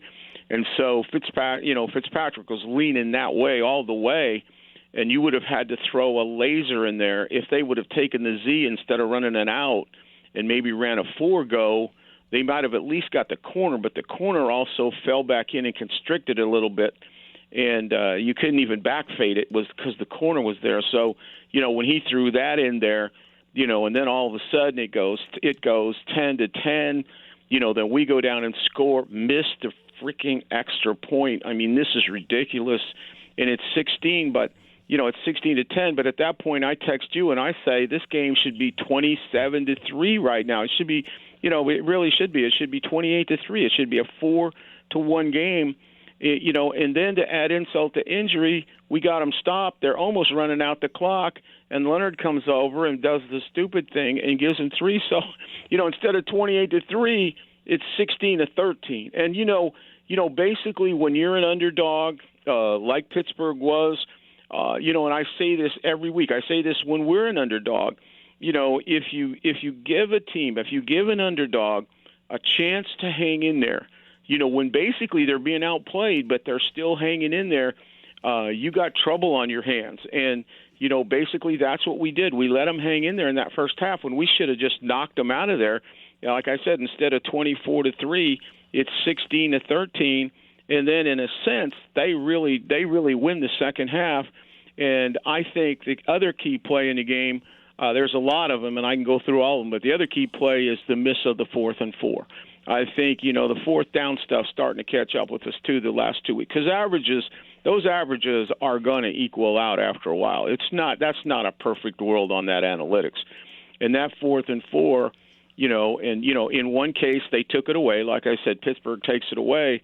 And then in the second case, they got after the quarterback. I mean, they bent Nelson back again. Hayward just bent him back again. And basically they stuffed us in the coverage. There was no place to go. And then Dupree comes off of Costanzo. And the next thing you know, that ball's on the ground. I mean, they just, like I said, they just stuffed us, and that ball's on the ground. And then, they go down and score. They get their one, good long drive of the game. And again, all those things just kept them alive and kept them going. And we could never recover. And yet, at the end of the day, 328 yards is not all bad against their defense. 3 out of 4 in the red zone, 3 touchdown passes. So even though it wasn't perfect, and it's not going to be perfect against them, is still all you got to do is make 2 kicks. That's all you got to do. You got to make an extra point and a field goal, and the game's over. So, that's kind of disastrous. That's 2 games. I'm to the point now, I don't know about you, I don't know about the fans, and they can talk about all the confidence I have in this guy. I have zero confidence. I completely agree. And I asked that question a little bit earlier, too, and all I have is 0. Every time that he steps up to kick it, it doesn't matter to me if it's an extra point. Or actually, you're better off with the long one. He seems to tense up less because it's mental, but it's gone. I mean, even some of the ones we make are caroms. I mean, did you see the first one he made yesterday was going sideways like a frisbee? Going sideways. It comes off the post, and then the other one just barely wasn't wide right. I mean, it's not. I mean, it's not even. It's not. He. Again, I don't know what's out there, and I mean, obviously, we all know everybody loves him, and. And the GOAT being the GOAT, which he is, best kicker, of all times, but at this point in time, it is only that reputation and it is only that capital that he's gained with a career that's keeping him here, because there is no way any other kicker that you would have would still be here. So Rick Vinatieri with us. Misses, there's no other way. I mean, there's nobody. If that's Parkey or one of those guys, he's gone. I want you to think about this. I got to take a break. I want you to think about what they should do this week with that in mind as it pertains to the rest of the year. Should they make a move? And I want you – I know that Frank Reich is all in on making sure he's the good guy, but calling yesterday and that miss a fluke goes well beyond that. I mean, it kind of just says you guys are all pretty stupid. I don't get it, but I want you to break it down. That's why you're here, Rick. I'm going to put you on hold. We'll come back with Rick Vinatieri, segment you absolutely have to hear every Monday, 93.5 and 107.5 FM, The Fan. This week, JMV is giving away tickets to Led Zeppelin II Plays 3, a 50th anniversary celebration, leading up to their show on November the 7th. My house has a new glow. I love my windows. Universal Windows Direct. It's Big Joe. Right now, for every window you buy, you get the next one free. No limits and 0% financing for 36 months. Call 317-659-8191 or go to universalwindowsdirect.com. And like me, you'll be saying, I love my windows. I love my windows. They've got that brand new home effect. Universal Windows Direct. Hey, John here for BullseyeEventGroup.com. Colts VIP tailgate. Hey, let's get this thing going, shall we? Because the best part of your game day experience is inside the Bullseye Event Center with the all-you-can-eat, the all-you-can-drink. Coming up this weekend in front of the Dolphins game. Make sure you have your passes for that. The entertainment, Skids, DJ Indiana Jones. I'll be in there as well. It's going to be a blast. Get your passes right now. And if you're thinking about having that party, that get-together, that event, that gathering for the holiday season or any other time, rent out the Bullseye Event Center as well. It is that easy. So get your passes to the Bullseye Event Center, Colts VIP tailgate presented by Hayes & Sons Restoration, and then look into being a part of an event, a party, or what have you in a great place, the Bullseye Event Center. Get it right now, BullseyeEventGroup.com. Warning: this product contains nicotine. Nicotine is an addictive chemical. The world is changing. Isn't it time smoking changed too? Vuse Alto is a vapor product offering you a satisfying alternative to cigarettes. Simple to use, surprisingly quiet, and impressively powerful. Our best vapor yet at our best price ever, 99 cents, plus tax at participating retailers. 99-cent offer applies to Alto device. Pods sold separately. Underage sale prohibited. There are times in life when certain situations are unavoidable. As life passes, we get a little slower and a little more achy than the year before. All part of life. But when we lose the ability for intimacy with the one we love, it can feel much worse. Unfortunately, the lady we love typically feels like this situation is just because of her. As men, we know that's just not true. We want that spark back just as much as she does. The Indianapolis Men's Clinic physicians hear this from struggling couples every day. Fortunately, that struggle in your relationship from erectile dysfunction can be gone. One simple visit to the Indianapolis Men's Clinic with a same-day solution. The joy of your relationship will be back. And the best part of it is seeing that spark back in a happy relationship. Call 999-9000. It's simple, safe, and private. 999-9000. Clinic visit, evaluation, and testing is just $99. IndyMen'sClinic.com for more information. 999-9000. Football fans, I love you. Tonight, Ezekiel Elliott and the Dallas Cowboys travel to MetLife Stadium in the Big Apple to take on rookie Daniel Jones and the New York Football Giants. Don't get bogged down deciding on your Monday Night National Football League play by overthinking trends and irrelevant information that won't help you pick the winner. Sports Plus Network has the resources and knows the angles to make the right call. Plus, tonight's play is free. That's right, tonight's play is free. They know the winner. Get it for free by making the call to Sports Plus Network at 888-895-6555. The calls are free. The winner is free. And your profits are free. No hype, no hassle, no obligation. And don't forget, tonight's play is free. Get your Monday Night NFL move for free from Sports Plus Network. Call 888-895-6555. That's 888-895-6555. What would you do with the money if you didn't have to pay your house payment for 2 months, especially around the holidays? That's right, no house payment for 2 months. This is James Hawkins at Golden Oak Lending. Don't let money problems spoil your holidays. You can use the increased value of your home to pay off bills or get cash out. Why pay 18% credit card interest when Golden Oak's mortgage rates are in the 2s? If it sounds complicated, it's not. Just call us. We're here in town. We do all the work. The call is free, and we'll tell you in about 10 minutes if you qualify. You have nothing to lose, and we want to talk to you. Refinance to a low rate, get cash out, and put 2 months of house payments in your pocket. Visit GoldenOakLending.com or call 317-706-GOLD. 706-GOLD. Golden Oak Lending, short my blues. NMLS 114937, regulated by the Indiana Department of Financial Institutions. There's a lot of short-term health insurance out there that never really pays for the important things. Prescription drugs, pre-existing conditions, even preventive and maternity care. That's why so many people are choosing a CareSource Marketplace health plan. Now you can get real coverage with affordable copays, even for urgent care. You can even qualify to save hundreds off premiums and out-of-pocket costs. This is real health insurance you can really afford. Marketplace plans from CareSource. Enroll by December 15th at caresource.com/marketplace.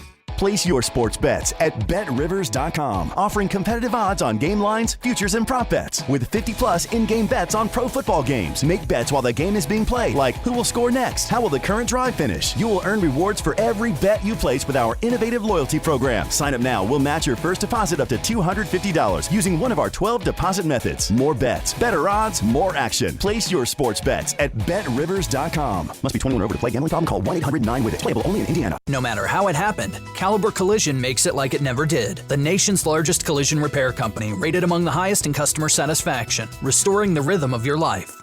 The Colts are back home to face the Miami Dolphins. Coverage Sunday at noon on 93.5 and 107.5 The Fan. From playing in a phone booth, becoming a Morse Reservoir All-Star, and earning status as an ambient player, it's time for the best of Coach Rick Venturi with a breakdown of yesterday's game. Brought to you by the District Tap. Craft beer on tap and damn good food. North at 82nd Street, just east of Keystone at the Crossing. And now downtown at Georgia Street and Meridian. It's back to Rick Venturi via the Andy Moore Automotive Group hotline. What do you think should happen to Adam Vinatieri this week? And do you think it's all him? Do you think that the holder, that the long snapper, as Frank alluded to yesterday, the entire operation has a lot of blame? Where are you with this? Well, it wasn't purely clean, and if it's a perfect world, you do want to spin those laces. I actually held in college when I was in college. One of my duties, I was kind of a jack of all trades guy, was the hold, and you want to get that ball and spin it. You just do it without even thinking, and you would like to get the laces out of there. But if you don't get them out of there, I still don't think that's the big excuse. And they haven't always been clean, but his body of work is horrendous, and you have to live in the now. I mean, I thought the one thing that Frank really had brought here, without yelling and screaming, has been a real sense of accountability. In other words, you're accountable for how you play, and what you did in the past doesn't really make any difference. The guy that's playing now is the guy they're going to go with. Hell, on defense, they don't play a guy if he didn't practice well. I mean, which I think is a stretch sometimes. I think that's really overused, but they're consistent with it. That's their way of life, and so I give them credit for it. And so at this point, you have to be very cold. You have to be one of Belichick's strengths is when it comes to players and their values, he is amoral. In other words, if you don't perform, and it's all about winning the game this week, it's all about the now. It's not about what you've done for me or potential or anything else. It's where are you now. I remember when he cut Bernie Kosar in Cleveland, who was a legend, just an absolute legend, an icon in the city. People said, Bill, you can't do that. My God, you can't do that in the middle of the season. Well, he did it because he knew he was finished, and Bernie never played anymore. He never was any good anymore, and he was never afraid to do that. And, I think I learned that from him is you have to make the football decision, period, and nothing else. You got to have your big boy pants. You got to be willing to take the criticism and to take any outcome that happens. Now, as far as actually making the move, which I would be totally open to, that really comes down, John, and this I can't answer because this is not necessarily I don't make a living really studying kickers, and I know they've had some guys in there, so I don't really know, if who that guy available is that you would trust him to come in and at least make your extra points in that. I don't know, but if that guy was there, I think you seriously have to consider this now.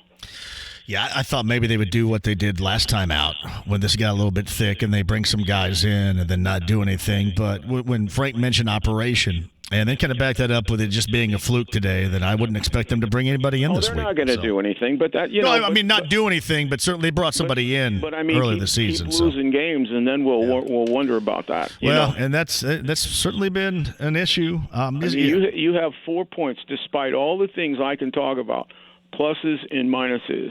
You make 2 kicks, the game's over. Pittsburgh, you go home, and you're at this point now you're 6-2 going in the second half of the season. Well, he's kind of the anchor too. I mean, you count on that. I mean, his coach, the coach is setting him up like he did last week to do what he did last week. So, I mean, that's what you're counted on, and that's just how everybody looks at it when you don't deliver.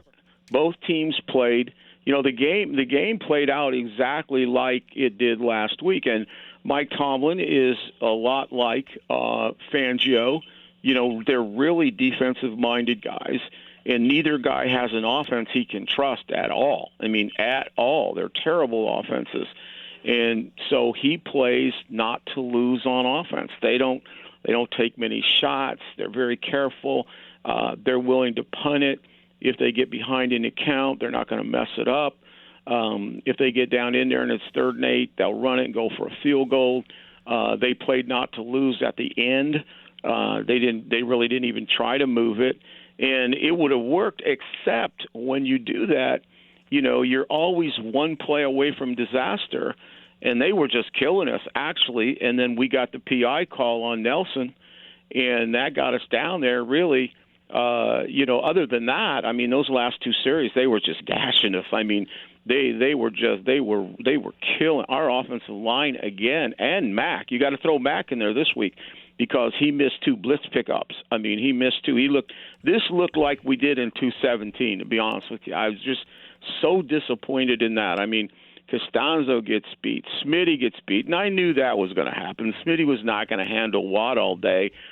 Nelson gets bent over by Hayward, and I wasn't so worried about Nelson, but Nelson gets in a rhythm. He gets in a habit where his feet get lazy because he's so strong. He thinks he can just, sometimes I don't even think it's mental. I just think he's gotten used to it over the years. He's been able to just stand there and muscle people. But you get somebody like a Cameron Hayward, and he will take your ass right back to the quarterback, and it actually cost us a quarterback, and then, Glowinski, like I said, they once they blitz anybody on him and any kind of movement, and he's always in trouble. But that doesn't surprise me. What surprised me is our left side the last 2 weeks has really been the bad side. I mean, that's where it's really happened. And, 9 sacks in 2 weeks, that's pretty amazing for a team.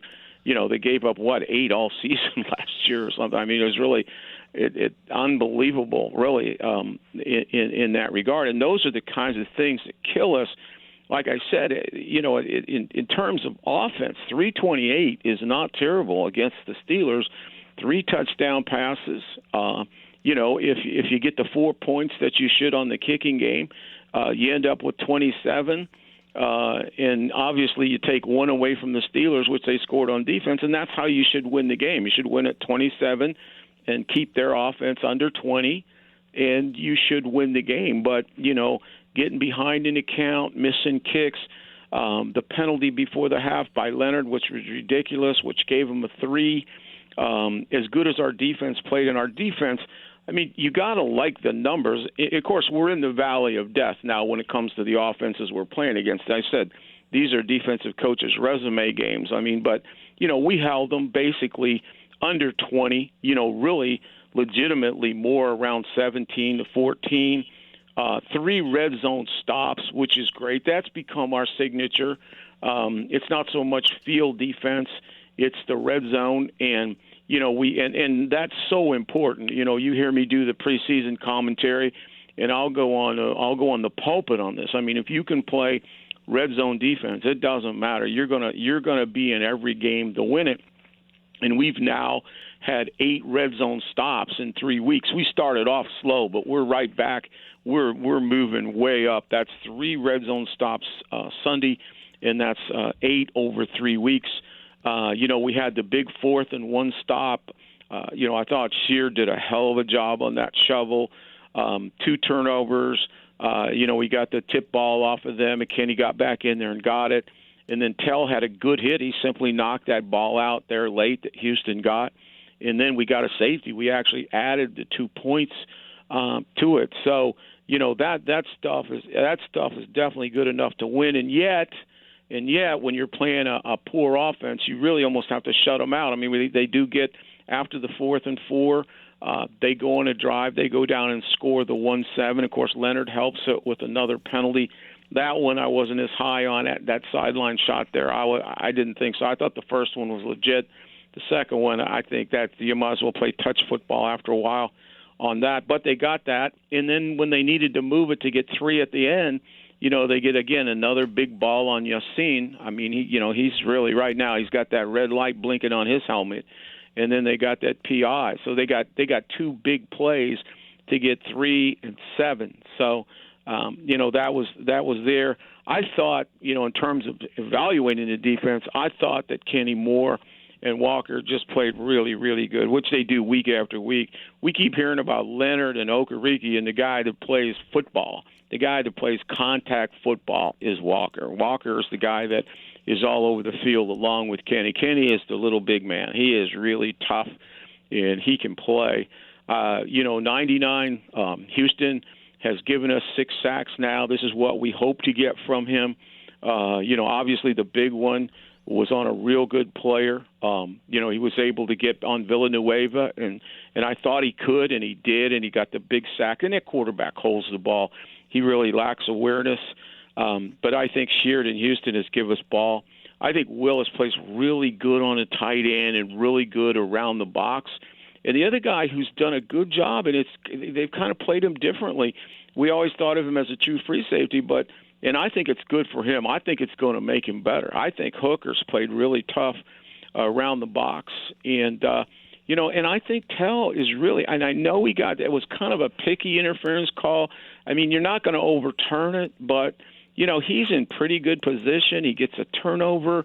This is a guy that's really coming on. But, we got to get a lot better football out of Leonard. Yassin is, I think, a liability right now, and that kind of stuff. But overall, defensively, now we got another team coming in here with terrible offensive ratings. But I'll get into Miami because Miami scares me in a little bit different. Well, I want you to do that. I want you to talk about Hoyer a little bit as well, and. That's something else. Oh, yeah, wide receiver position, given that Paris Campbell's going to miss some time now. You're already missing T.Y. Hilton. I want you to get into that and more coming up in the 5 o'clock hour. Rick Vinatieri, must hear on a Monday. Back with you next. Join the Fan November 23rd as we celebrate Movember with Franciscan Health. Listen on air and online for tips to stay healthy. Franciscan Health, inspiring health. Hi, I'm Ryan Kelly with thehomeloanexpert.com. By now, we've all heard mortgage interest rates are sitting near all-time low levels. But what does that really mean? If you're considering buying a home, it means you have more buying power. You can now afford a bigger home for the same monthly payment. And if you're not moving and happy in your current home, we need to be talking about a refinance. How much can we save you? $500, $1,000, $2,000 a month? Find out now at thehomeloanexpert.com. The Home Loan Expert LLC, NMLS number 1326241. PAI, WeGrowHairIndy.com, 888-724-5129 for that private consultation if you want your real, and I mean real growing hair again with PAI. WeGrowHairIndy.com today. Who are you betting on this weekend? Jason Hammer here, along with Frank Ignatius, Sportsbook Operations Director at Bet Indiana. Join us every Thursday night, 7 p.m., as we break down all things Indiana gambling on Bet Indiana. Games we like, trends, we'll talk about some winners, some losers, and misery loves company. If you caught a bad beat, we got your back. Bet Indiana, Thursdays at 7, right here on 93.5, 107.5, The Fan. Joe, it's just about that time, and I don't mean dinner time. I mean the winter weather is upon us, and that means tough driving conditions are dead ahead. Yeah, and with gift-giving season coming up, too, the perfect gift is a AAA membership. Remember, we told people about this last year, and congratulations to all you folks that took advantage of it, because AAA just grew to over 60 million members nationwide. That's quite an endorsement. Up over 1 million people last year signed up. Think about this, though. For just about $6 a month, it's the same as buying them a latte. Half a dozen donuts, baby. I knew that's what it was going to come down to. And the thing with AAA, too, you get the fast, courteous service. They can charge your battery. They can change your tire. They can even get you on your way if you run out of gas or lock your keys in the car. To learn more, stop by an office, visit AAA.com, or call us at 844-GO-AAA-GO. That's 844-GO, AAA-GO. Don't forget to ask about travel planning, and AAA has great insurance rates for auto, home, and life insurance. Because you don't have to be stuck on the side of the road to get assistance from AAA. Hey, golf friends, it's JMV here to tell you all about the 27th year anniversary membership special at the Legends Golf Club in Franklin, and I love it. For only $89 a year with a $10 per year administrative fee, you can get a 2-year anniversary membership at the Legends Golf Club and enjoy unlimited golf Monday through Friday. For an extra $50 per year, you You can play 7 days a week. Enjoy golf at the Legends Golf Club in the 2021 seasons for only $89 per year. There's never been a better deal from a better golf course in and around Indy. I know from my personal experience. I love it. You must call today. Tell Ted that I sent you too, by the way. The Legends Golf Club, 317-736-8186. That's 317-736-8186. Call the Legends Golf Club before this deal ends. If you love golf, you're going to love this. 317-736-8186. The Legends Golf Club in Franklin. Hey, love heating and air conditioning. John and Chris on board with the show, and I appreciate it too, man. They're the absolute best people that you can trust. Love heating and air conditioning. They've been around here forever, and I want local, and I want people that I can trust. And John and Chris and company is exactly what I can do. And since they're new on board, here's what else we're going to do for you. Are you ready? We are going to do a JMV special, $64.95 to get your unit ready for the wintertime here and the colder temperatures. Check that, clean that furnace with the JMV special, $64.95. Love heating and air conditioning, all new to the show. I've known them for a long time. I've trusted them forever. You will too. Online, that's love-hvac.com today. Do you need furnace or heat pump service and need to find a local well-trained expert you can trust like Baptist Heating and Air? We'll find that American Standard dealer at IndyHomeComfort.com. At Twin Peaks, fans love a barrel-aged bourbon poured over a handmade ice ball or one of their classic whiskey cocktails like the Sazerac or the Tennessee Stud. Twin Peaks, eats, drinks, scenic views. This is Indy Sports Center. WFNI, WIBC, HD2, W298BB, W228CX, Indianapolis. The Pacers are in Charlotte to play the Hornets tomorrow evening at 6:30 on 93.5 and 107.5 The Fan.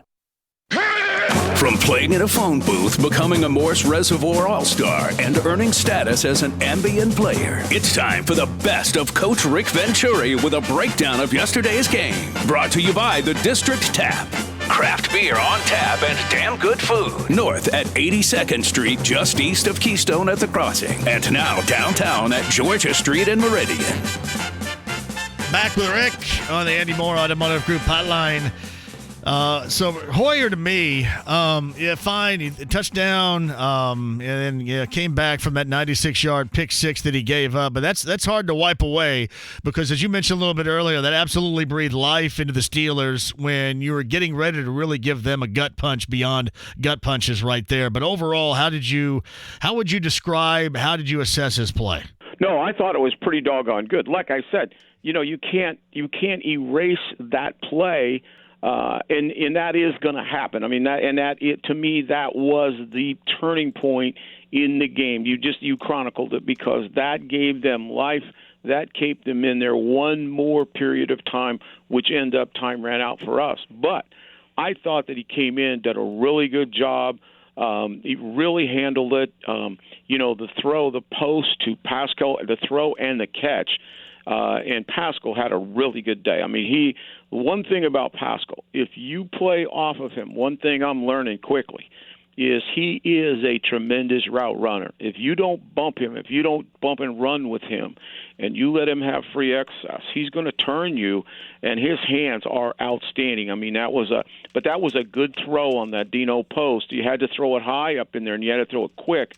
And it was a real good execution by Hoyer, and then it was a really good catch, really good catch up in there, by Pascal.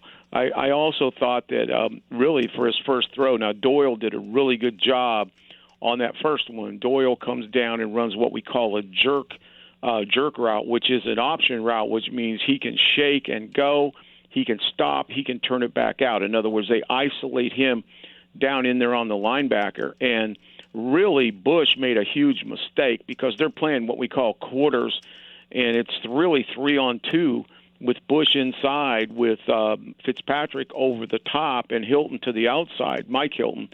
And so really Bush has just got to hold off the inside because if Jack goes up, he's got Fitzpatrick behind him, and Bush bit on that little stutter, and he got inside. So that was really a schematic play, an excellent move by Doyle. And then the really nice play, the adjustment. Now, he was wide open. I could have thrown it, but it was a good adjustment. They were really running a shovel, they were running the shovel on that pass to Rodgers, and Fitzpatrick and all those guys played the shovel, and he had the presence to pull it instead of running the shovel and throw it in front of him and find the guy downfield. And so I mean, I thought overall he got out of trouble well. The one good scramble down in there in the red zone was kept things alive. And like I said, I was very happy when Chris signed him. I thought he was the best available by far, head and shoulders of what we consider the backup guys. And so, I don't, even if Jacoby misses a little, this is a guy that's won a ton of games in the NFL, thrown a ton of touchdown passes. He's not perfect, but he's not a guy that we say, okay, now, we have to shut it down. We've got to just manage the game, play defense. We can't play off. You can play offense with Hoyer. You don't really have to change. You're not dead in the water. So, I was real pleased with that. I was thankful on Chris, for making that move of, really signing Jacoby and then bringing him in so that we had two guys. And so, we're so far ahead of other people. I mean, we're down to what would be really, I guess, our number 3, but he isn't like a number 3. He really isn't. Just like when we play Fitzpatrick this week, he isn't a typical journeyman quarterback. So, but no, I was happy with, I was happy with Hoyer. Now, the toughest thing, and you get into that receiver core, that is what's with Campbell. I mean, he can't stay on the field. I've never seen a guy like that. He's like he's like got a glass jaw right now. I mean, so that's really too bad because he got his first taste. He showed that speed on reverses and around. He got 37 yards or something rushing the ball. He looked scared as hell. I mean, he dropped one, he fell down. But and after he dropped the one, he was gripping that thing like crazy. I mean, he had both hands on it, up around his arms, trying to move it around a little bit. Yeah. But at least you saw the speed. Yeah. Now, where you run into trouble is on the 2-point play because we forget about that one. That's another 2 that we didn't get. But on the 2-point play, see down in there when the scheme isn't favorable and they can get in bump and run, they stuffed Doyle. Edmonds stuffed Doyle, and they also stuffed Pascal on the bump and run, Hayden on the back of the end zone. So there was really no place to go with that, and so they ended up making the play. But if you don't have Campbell, here's my suggestion. Here's what I think you have to do. First of all, it's got to be Pascal. Pascal's got to be your go-to guy along with Ebron. And then I think you got to use Hines wisely. You got to be able to use some formations where you're spreading him, where you're working on linebackers, where you're working on seams, where you're getting him screened, you're getting him in loose play. And that's not to take away from Mac because Mac's too good a runner. But at times I would put them both in the game and run what I call a fast regular, where they're both in the game, but Hines is split. Now, what you have to do with Pascal is you have to make sure that you can create off coverage, and whether that means bunches and stacks. You hear me talking about that. But when we line up stationary now without Hilton, without any speed, they're going to stuff us just like they did on that 2-point.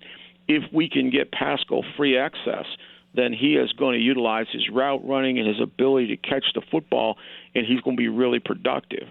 I still think we got to find a way to get Ebron the ball. I mean, he's just disappeared this year. I mean, really, and I'm not even sure why. I mean, it just doesn't seem. And maybe he was a product of Hilton and having people around him. And then the other thing is, even though he didn't look worth a damn, he's on the team. I think you got to take Kane on that weak side and just run him deep most of the day. Just clear it. He's got to run those deep posts, deep go routes. Right now, what he doesn't do very well is run routes. He doesn't run routes, and then now he's shaky like Campbell. They both look like nervous Nelly rookies in there. I don't know if they've been getting on him a lot, but they play with no confidence right now. But if nothing else, I want to use him to stretch the field, take my shots. See, we take no shots.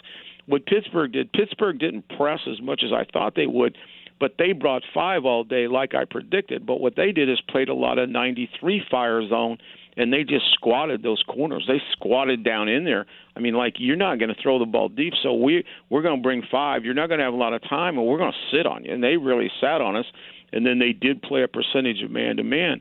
Now, the thing you got to be ready for is Flores is a Belichick, and he looks like this team on defense with the Dolphins, even though their numbers are tough, they are unconventional and they are high volume, more like Belichick was in like 2005 to 2012 when he gave you a million wrinkles. And that's a little bit of a problem. But what he will do, like Belichick, he will study everybody that you've played.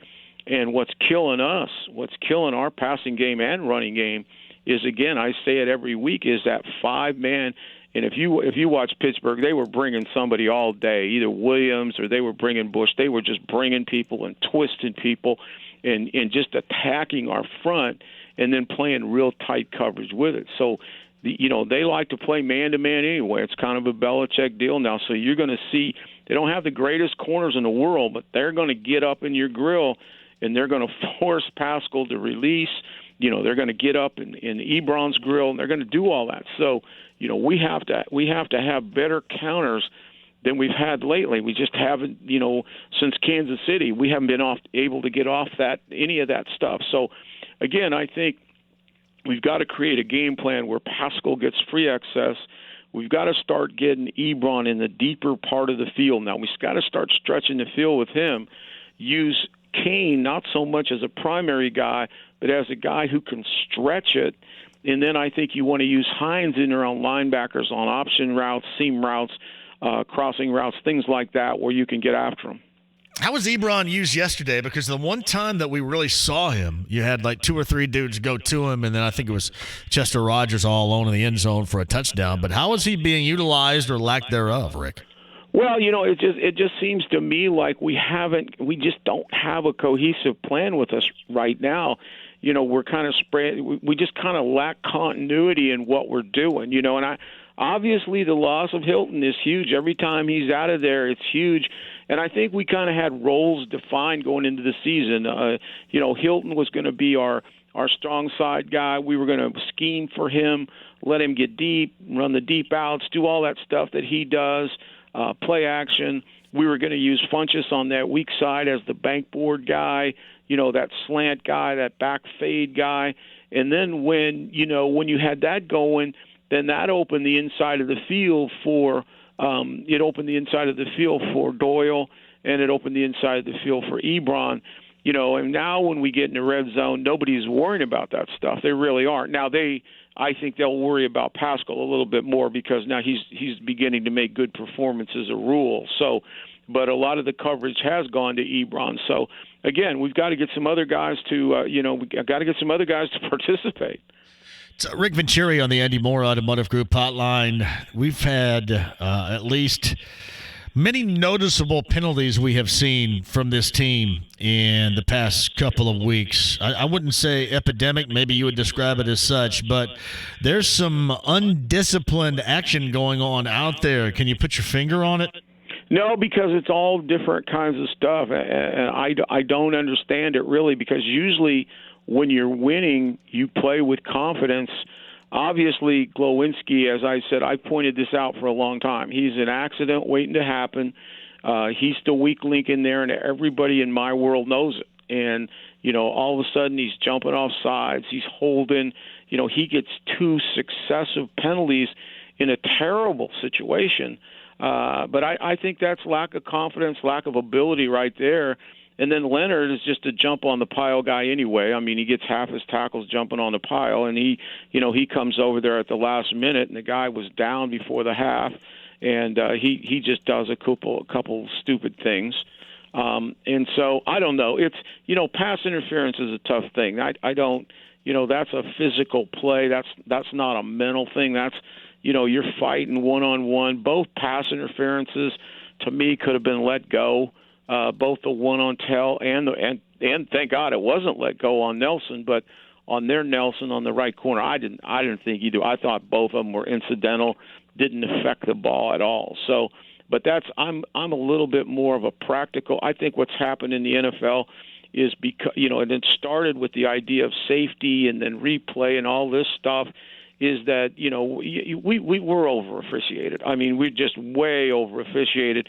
We've tried to make this an exact science, and we've taken the common sense out of it, and that's what's really a shame. And you see plays like interference. in some cases, unless it's flagrant, it's no harm, no foul. Sometimes you just run into one another, and there is some hand chucking, So, and I'm so sick of that. But that is what it is. We're over officiated. We got to check with New York to see if a play can go on.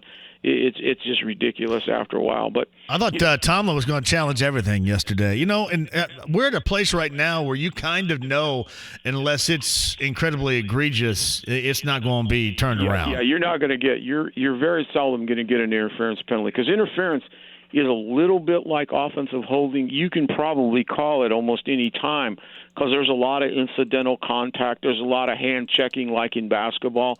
So it's very, and I also think that the officials, and they won't say this, subconsciously never wanted to have that as a replay. That was a coach's thing, and they're going to make sure that thing is flagrant, like it was last week on that. When right. Frank challenged it, and it was definitely holding. I mean, he dragged his arm, but like the two Sunday, to me, the two interference calls should have never been made. But you almost knew they weren't going to turn them around, because there was a little bit of hand checking and clicking of the feet. So.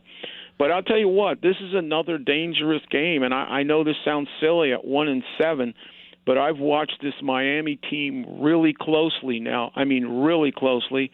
And I'll tell you, there's 4 things, and I know we don't have a lot of time, but there's 4 things that make them dangerous. I talked about the dangers in Pittsburgh last week, but, they had a big win over the Jets. But this team, I'm going to tell you this, since Fitzpatrick has become the quarterback, this team is not playing, and this is a credit to Coach Flores. They're not playing like a 1-7 team. They play hard, they play tough, and they play with great effort. Don't look at their numbers, because their numbers are horrendous. But if you do that, I think you do it at your own peril. Yeah. I think number 2, and this is a kid I like tremendously. I had him as a young kid. I had him in his second year in 2006. Back in St. Louis, he was behind Kurt Warner and Mark Bolger, and that's Fitzpatrick. I'm telling you, this guy has been with a million teams, and he has the reputation. He is a journeyman. He's literally a journeyman. But I'm going to tell you what, this is one of the best competitors in the league. He is so much better player than what you think. Unfortunately for him, he gets picked up by bad teams that has to carry him. And so at the end of the day, in trying to win the game, he will sometimes outplay his own tools. But this is a guy, and I'll tell you what, since he's been in there, I mean, they should have beat Pittsburgh 2 weeks ago. This guy will fire it, and despite his age, he will run around. This is not like the last 2 stiffs we played at quarterback. This is a guy that can shake it up. He's an inspirational leader. He's a kid that can really play. So, I think that's number 2. They have some emerging stars, young kids that are coming on now.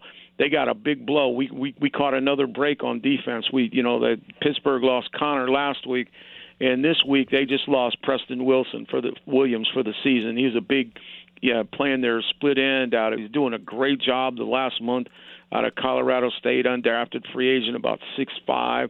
It looks like he's got a great future, but he got a knee and he's out for the season. But Devontae Parker, who was the number 1 pick, really seems to be flourishing coming on. Mike Gesicki at tight end from Penn State can really play, and with Williams out, look for Gesicki to be. It seems like that Fitz really likes him. They'll play him outside, inside. He's 6'6". And then the kid that's really come on, they got rid of Kenyon Drake, and they've given Walton the controls in the last couple of weeks. And he's 5'10", 200 out of Miami, but he's tougher than nails.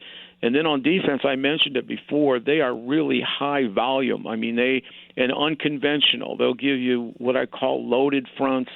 They'll give you double sync all day. And then, they'll give you exotics, everybody standing up. You'll see that. And they will blitz from all over. They love to play a lot of man-to-man in the Belichick mold. And, again, this guy is going to, he's learned from Bill. He's going to scratch where it itches. He's going to see things that, that have hurt us. And we're going to see it. So this is, don't look at the record. Don't look at all the numbers.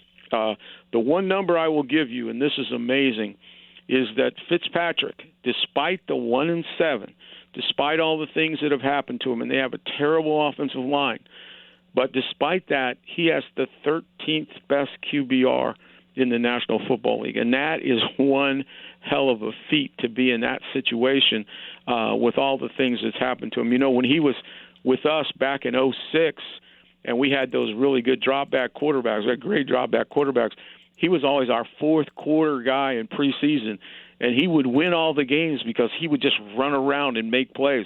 And he's never lost that zest for the game. He really hasn't. So, you know, it's like I said, it's going to be a challenge, and we're going to have to pick ourselves up and really be ready for this game. We can't continue to play, you know, down to a level. We've got to bring our A game, or this thing could turn sideways on us. Yeah, and the one thing you mentioned, Mark Walton, too, you're talking about getting breaks. He was just suspended just as we were having this conversation by the NFL for 4 games. So, well, that's another huge break. Four games violating the NFL's conduct and substance abuse policies. So going into again, this is a defensive coach's resume game. They lose their top running back and their top wide receiver, who have really played great the last month. So that's great for us. Now it'll have to be Devontae Parker, and the Ballage kid will have to step up in there. But the biggest threat is Fitzpatrick. Regardless if he isn't surrounded by much, he's going to make it interesting for you. Rick Vinatieri's on the Andy Moore Automotive Group hotline. All you need to know after what was an incredibly disappointing loss, and I started out the show by saying this, you're 5-3. I know everybody's going to take that, but it's about the reaction of yesterday, which was incredibly disappointing. I mean, it was all the way around. Well, there's no question about it. And, you know, for a team that, you know, had played, you know, what we thought certainly was really good against Kansas City and was really good against Houston. I mean, the games against Oakland, the games against Denver, you know, and the games against Pittsburgh just break your heart, period. Yeah, no doubt. Rick, always a pleasure. I appreciate you.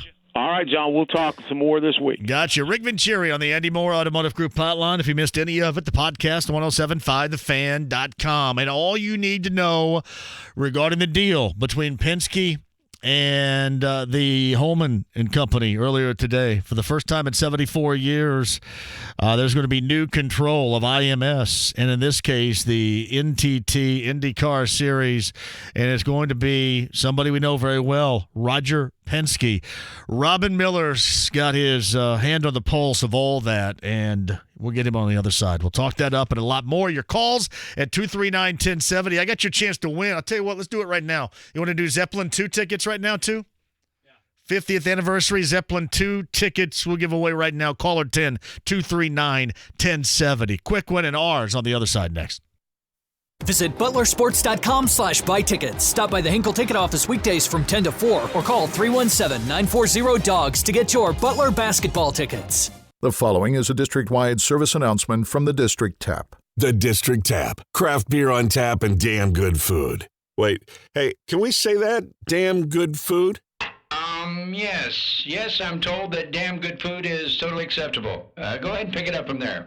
The District Tap. Craft beer on tap and damn good food. And don't get me started on all the sports at the tap. Over 60 big screens with as much NFL and collegiate football action as you can handle. Weeknight matchups? Yeah, we have weeknight games. Looking for a spot downtown to catch that game? Get your over to our new downtown location at the corner of Georgia Street and Meridian. Game on at the District Tap. How's that?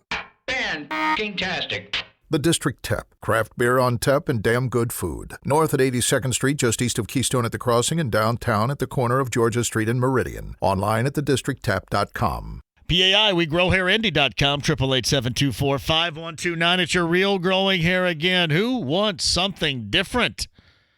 Who doesn't want to go bald? Who wants your real growing hair again like you used to have? PAI's got it for you, 888-724-5129 for the private consultation with Darren Andrews today, or WeGrowHairIndy.com.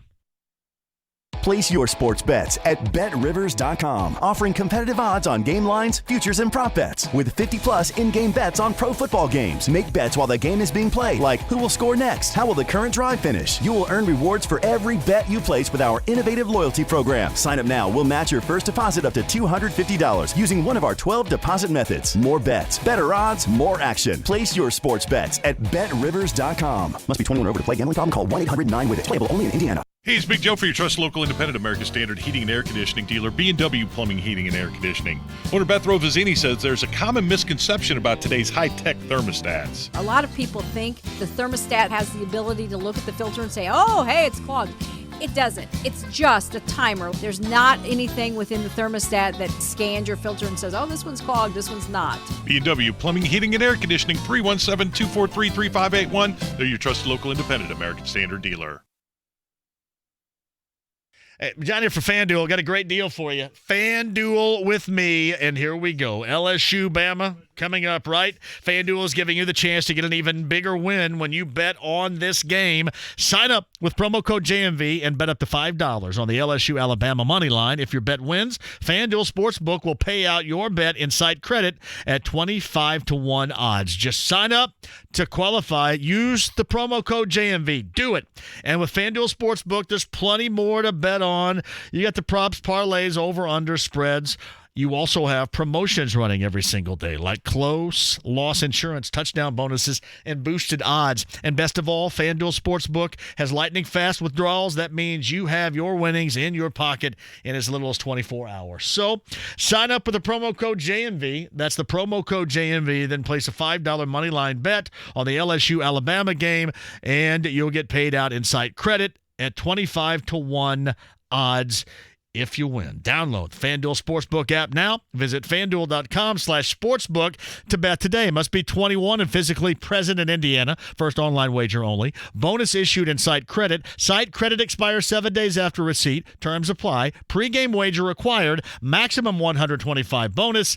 Gambling problem? Call 1-800-9-WITH-IT. One of the great things in life is intimacy. It's a key part of how we express ourselves and share with the person we love. Physical, emotional, and spiritual intimacy. As much as we want to share that intimacy, there are times it just doesn't seem to work out. 40% of the time in men over 40, it just doesn't work. Many couples go months and sometimes years without addressing erectile dysfunction or other sexual issues in what can easily be resolved with just one visit to the Indianapolis Men's Clinic. Our Indiana licensed providers use FDA-approved medications to get intimacy back into your relationship in just one visit. There is no need to wait any longer. We are here for you, both of you. Call 999-9000 to set up a private consultation. 999-9000. The clinic visit, evaluation, and testing of the medication is just $99. IndyMen'sClinic.com for more information. 999-9000. Sports Center updates on the Fan are brought to you by Big O Tires. No matter your budget, no matter your situation, Big O Tires has no credit-needed financing options available for you. Big O Tires, the team you trust. Hey, John here. The biggest and final store-wide sale of 2019 at Diamonds Direct is coming next weekend. Mark your calendar, November the 15th, 16th, and 17th. If you're holding nothing back, that's what they do. I love them for that, too. It's a jewelry sale unlike anything you've ever seen before. 3-day, $30 million fine jewelry event with extra savings, store-wide on all fashion rings, earrings, bands, bracelets, pendants, all gemstone jewelry, all pearl jewelry, plus thousands of engagement rings. It is spectacular. You'll love it, boy. Just in time for the holiday season, too. Or if you're thinking about maybe popping the question, making that holiday season extra special, this is it. And make no mistake, this is the biggest and best jewelry sale of the year at Diamonds Direct. They break all the rules for this event just for you. Special aggressive financing available, too. It's not this weekend, but next weekend, November the 15th, 16th, and 17th. 3 days of store-wide savings only at Diamonds Direct, Keystone at the Crossing. Your best game day experience is being a part of this. The Colts VIP tailgate presented by Hayes & Sons Restoration for the Dolphins and the Colts. Get your passes now, bullseyeeventgroup.com. The Ride with JMV. If somebody gets in your face and calls you a I want you to be nice. 93.5 and 107.5 The Fan. Rick Vinatieri, 1075thefan.com if you missed a minute of it. I mean a minute of it regarding yesterday. Podcast 1075thefan.com on the Andy Moore Automotive Group hotline from NBC. He's Robin Miller with us, and it was a big day around here for sure out at IMS. We haven't had an opportunity because I know you've been incredibly busy to talk about this, but what did you think about it all? Well, I was just talking to Roger Penske and Mark Miles a minute ago, and I've been doing this for 50 years, and this is probably the biggest news story ever. And what's kind of funny is, I got all these people saying, "Hey, Miller, did you know about it and didn't tell anybody, or did you get surprised?" About 3 weeks ago, a guy that used to be involved heavily in IndyCar racing called me and said, "Hey, something big's coming down to Speedway." And I said, yeah, you've said that for the last 10 years. So I didn't put a lot of stock in it. And then late last week, I heard from somebody else that was kind of close to the Holman George family that, hey, they're going to sell the track, but it's either going to be Liberty Media or Roger Penske. Well, I called Mark Miles and left him a voicemail, but all I said to him was, "Hey, I know you're somewhere this weekend. I'm in Vegas with the boys. Call me when you get a chance." And I sent an email to Josie George, one of the members of the Holman George family, and said, "Hey, Josie, your voice mailbox is full. Can you call me when you get a chance?" And she's always good about calling me back, and she didn't call me. So I'm thinking, you know what? There may be something to this finally. So I said, I'll just wait till I get back from Vegas, and I'll work on it this week. Well, we got back at 3 a.m., and I woke up about 11, and the first thing I did was turn my phone on. I had about 95 voicemails and texts, and the phone rings about 4 minutes later to AJ Foyt, and he says, "Hey, asshole, what do you think about all this?" and I said, "Hey," I think it's great for Indy and IndyCar racing in general. And he said, "I do too." He said, "Roger called me early this morning and told me what was going on." He goes, "I really appreciated that." So I called Mario and Bobby Unser and the boys and just got some reaction from them. And I think everybody that cares about it, John, understands that this is not only is this huge news, but it's really good news because you got a guy that's got so much respect, what a business acumen this guy's got. He's a billionaire. And nothing means more to him than Indianapolis Motor Speedway and IndyCar racing, which he proves year in and year out. So to quote my old buddy Dan Gurney, Roger has skin in the game, and he puts his money where his mouth is, and I don't know that we could have had a better result than we had today. It's Robin Miller of NBC on the Andy Moore Automotive Group hotline. You've always mentioned that there needs to be a bigger purse overall for the 500. Is that one of the things that we may end up seeing by virtue of now moving forward? Well, yeah, I'm writing a column right now about this whole thing, and I just said, this is. I mean, Mark Miles and Jay Fry have done a really nice job, and they've got a lot of things to be commended for, but they can't write a check and make the purse better and bigger. They don't control the money, and the Holman George family quit investing in the Speedway 12 years ago. So the purse has been stagnant for 10 years. The IndyCar purses themselves are a joke. I mean, it pays your tire bill. If you win an IndyCar race, other than Indianapolis Motor Speedway, it pays $35,000.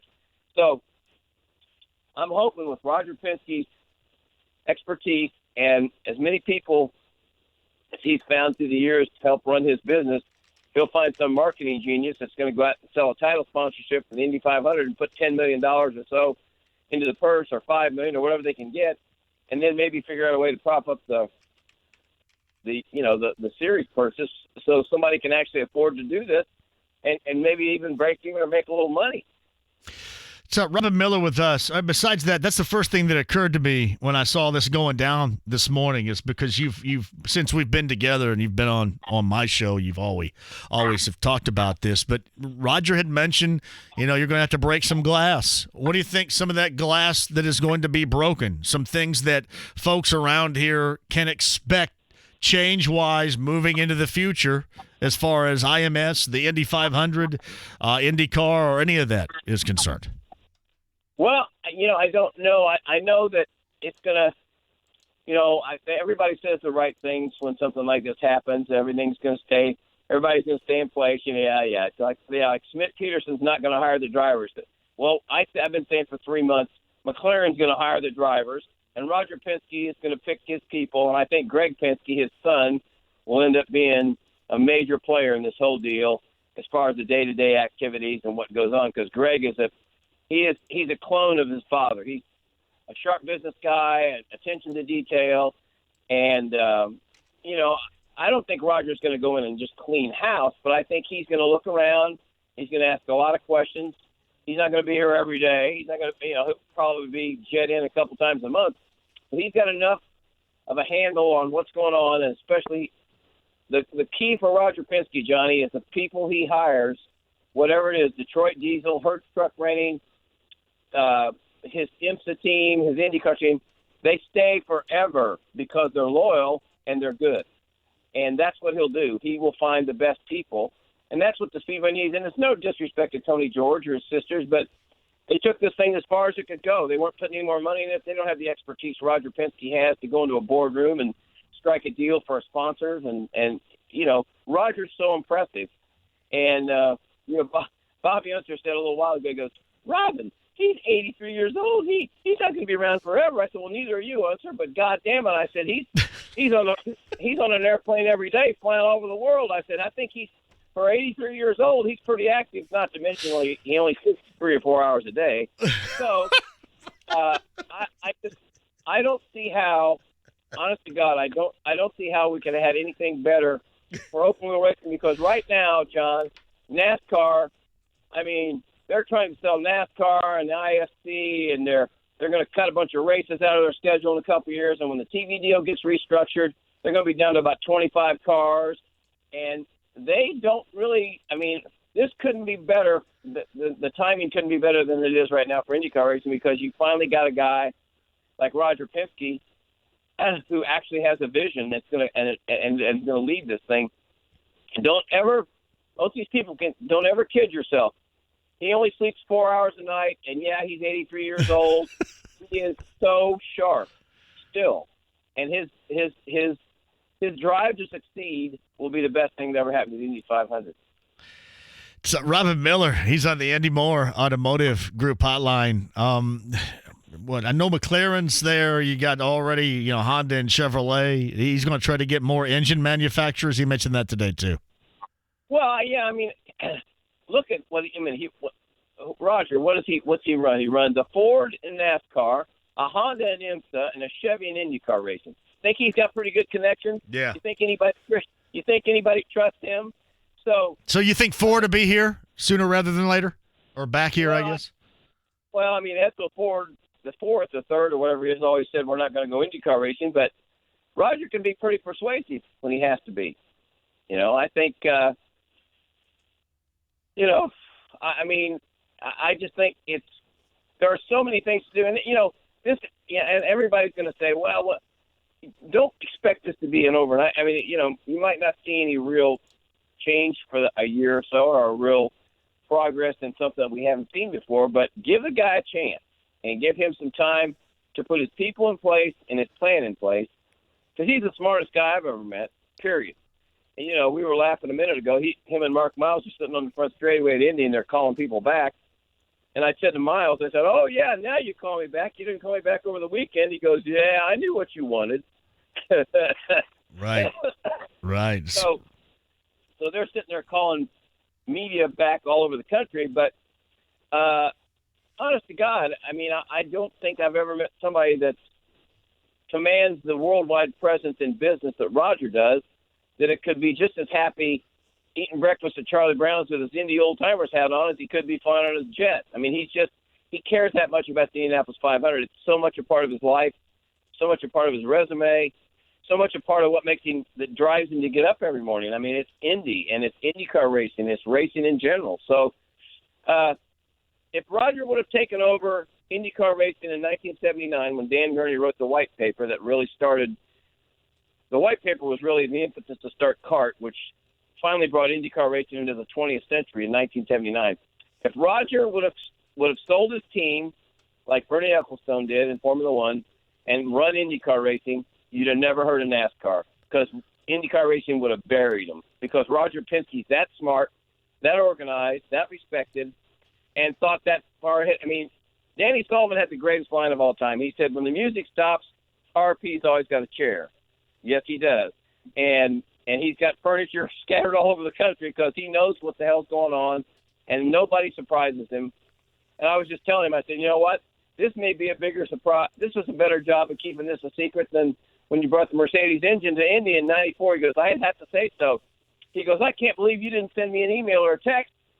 And I said, well, I just figured you wouldn't respond, and I was going to wait till this week anyway. He goes, yeah, you waited too long. It's a Robin Miller of NBC. Before I let you go, I want to ask, this is another question regarding lights. Is that going to be a foregone conclusion out there? And what about Doug Bowles? Is Doug Bowles going to continue moving forward as the IMS president? I have no idea, but I don't think you'll see lights because I think Roger understands that lights aren't going to save the NASCAR race. Lights aren't going to put 100,000 people in there for practice and qualifying. Lights aren't going to – if you have a 6-hour and 8-hour endurance race, what are you going to draw, 5,000 people? I think RP knows that Indy is it's always been a day race. It's got to stay a day race. And I'd be shocked if it ever had lights because just the price alone is unbelievable. Now, speaking of prices, Uncle Bobby Unser said, Robin, how much do you think RP spent? I said, shit, Unser, I have no idea. What do you think it's worth? And he says, a couple of $1 billion. I said, well, I don't know about that. I mean, that would be one of the great mysteries is how much is the Speedway worth, John? Yeah. But it's 700 acres. How much do you think it is? What's the number? You got to have a number in your column, don't you? No, I have no. I honestly got to have no. I called Randy Bernard today, and I said, Randy, give me a number for what's the Speedway's value? I said, you knew what the books and stuff were. And he goes, well, I didn't know everything. But he said, I have no idea. I said, well, guys are throwing $2 billion around. I heard that a couple times today. But I don't know how you quantify how much it's worth, Johnny.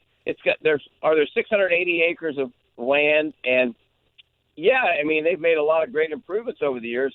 But you've got the upkeep of the grandstands, and as long as you have NBC and Fox Television money, they're going to do okay for stock cars. But when that money runs out on television, and you don't get $15 million a year like the Speedway gets right now to have the Brickyard, why are you going to keep having it? To draw 35,000 people, you're going to lose your butt. I just think a lot of different things could happen here in the next few years, and but I think not to reiterate, but I mean for IndyCar racing and the Indy 500 in general, this is the best thing that could. And like Mario said, I haven't been this giddy in years. He goes, I've been walking around the house smiling because he goes, I just know what this means for IndyCar racing, and I think that's probably, we're always pretty quick to always find something wrong with somebody, and this sucks, or this guy can't do this, or whatever, I guess, what is it, Adam Vinatieri, they want to string him up now. He's public enemy number one. Really, folks, get off of it. But, yeah, I just think with Roger, look, a lot of people hate it when they win the race every year, and I wrote a column once that said, I hate seeing him ride around the pace car every year, but I got to give him credit. He certainly knows how to do it.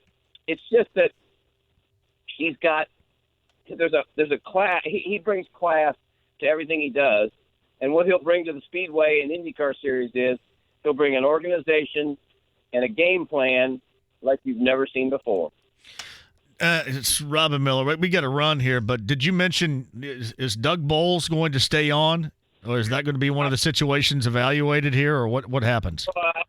I got no clue. I don't know who's going to stay and who's going to go, but I think Roger has seen that Mark Miles and Jay Fry are certainly two people he'll probably want to keep. And I really don't know beyond that. But, you got to help. You got to find – you got the Indianapolis Motor Speedway and the Indianapolis 500. Are you telling me you can't find a title sponsor? I bet you Roger Penske can. So I would think, let's build up the marketing department and, we'll take it from there. But RP's probably got – he's got so many things to probably look at. He's going to walk around – tomorrow at the Speedway during the day and just take a couple people with him that have, one's a mechanic, another guy's been an observer, and he's just going to ask them, I think, their opinion about, and Mark Miles will be with him about, what about this? When's the last time we upgraded this?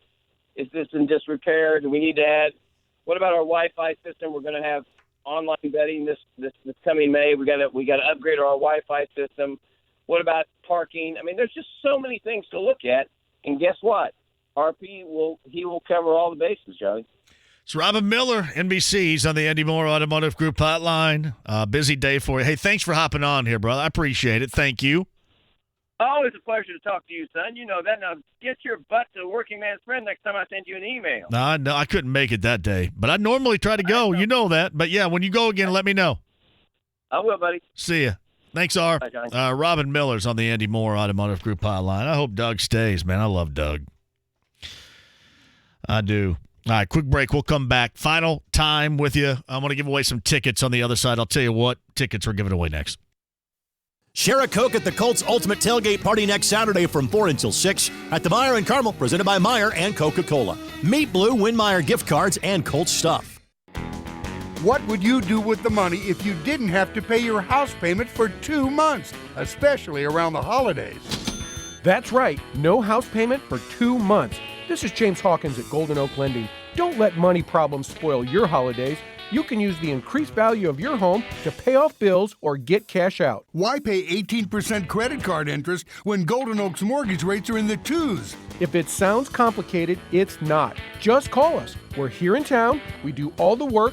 The call is free, and we'll tell you in about 10 minutes if you qualify.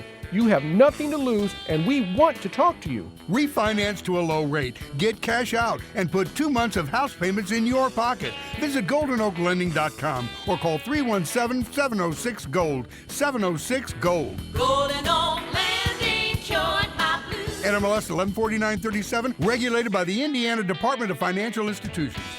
Hey, love my friends at CarX, and you will too. I saw Micah over the weekend. I always get my stuff done at the 135 location with Micah. You know, I see a lot of you down there too.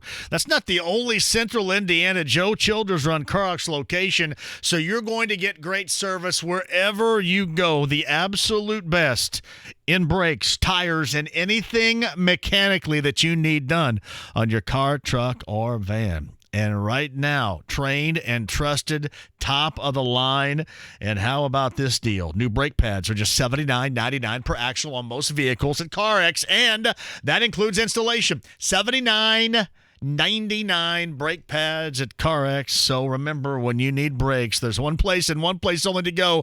Hey, tell Joe Childers I sent you, Mike and the gang. It's your Central Indiana CarX today.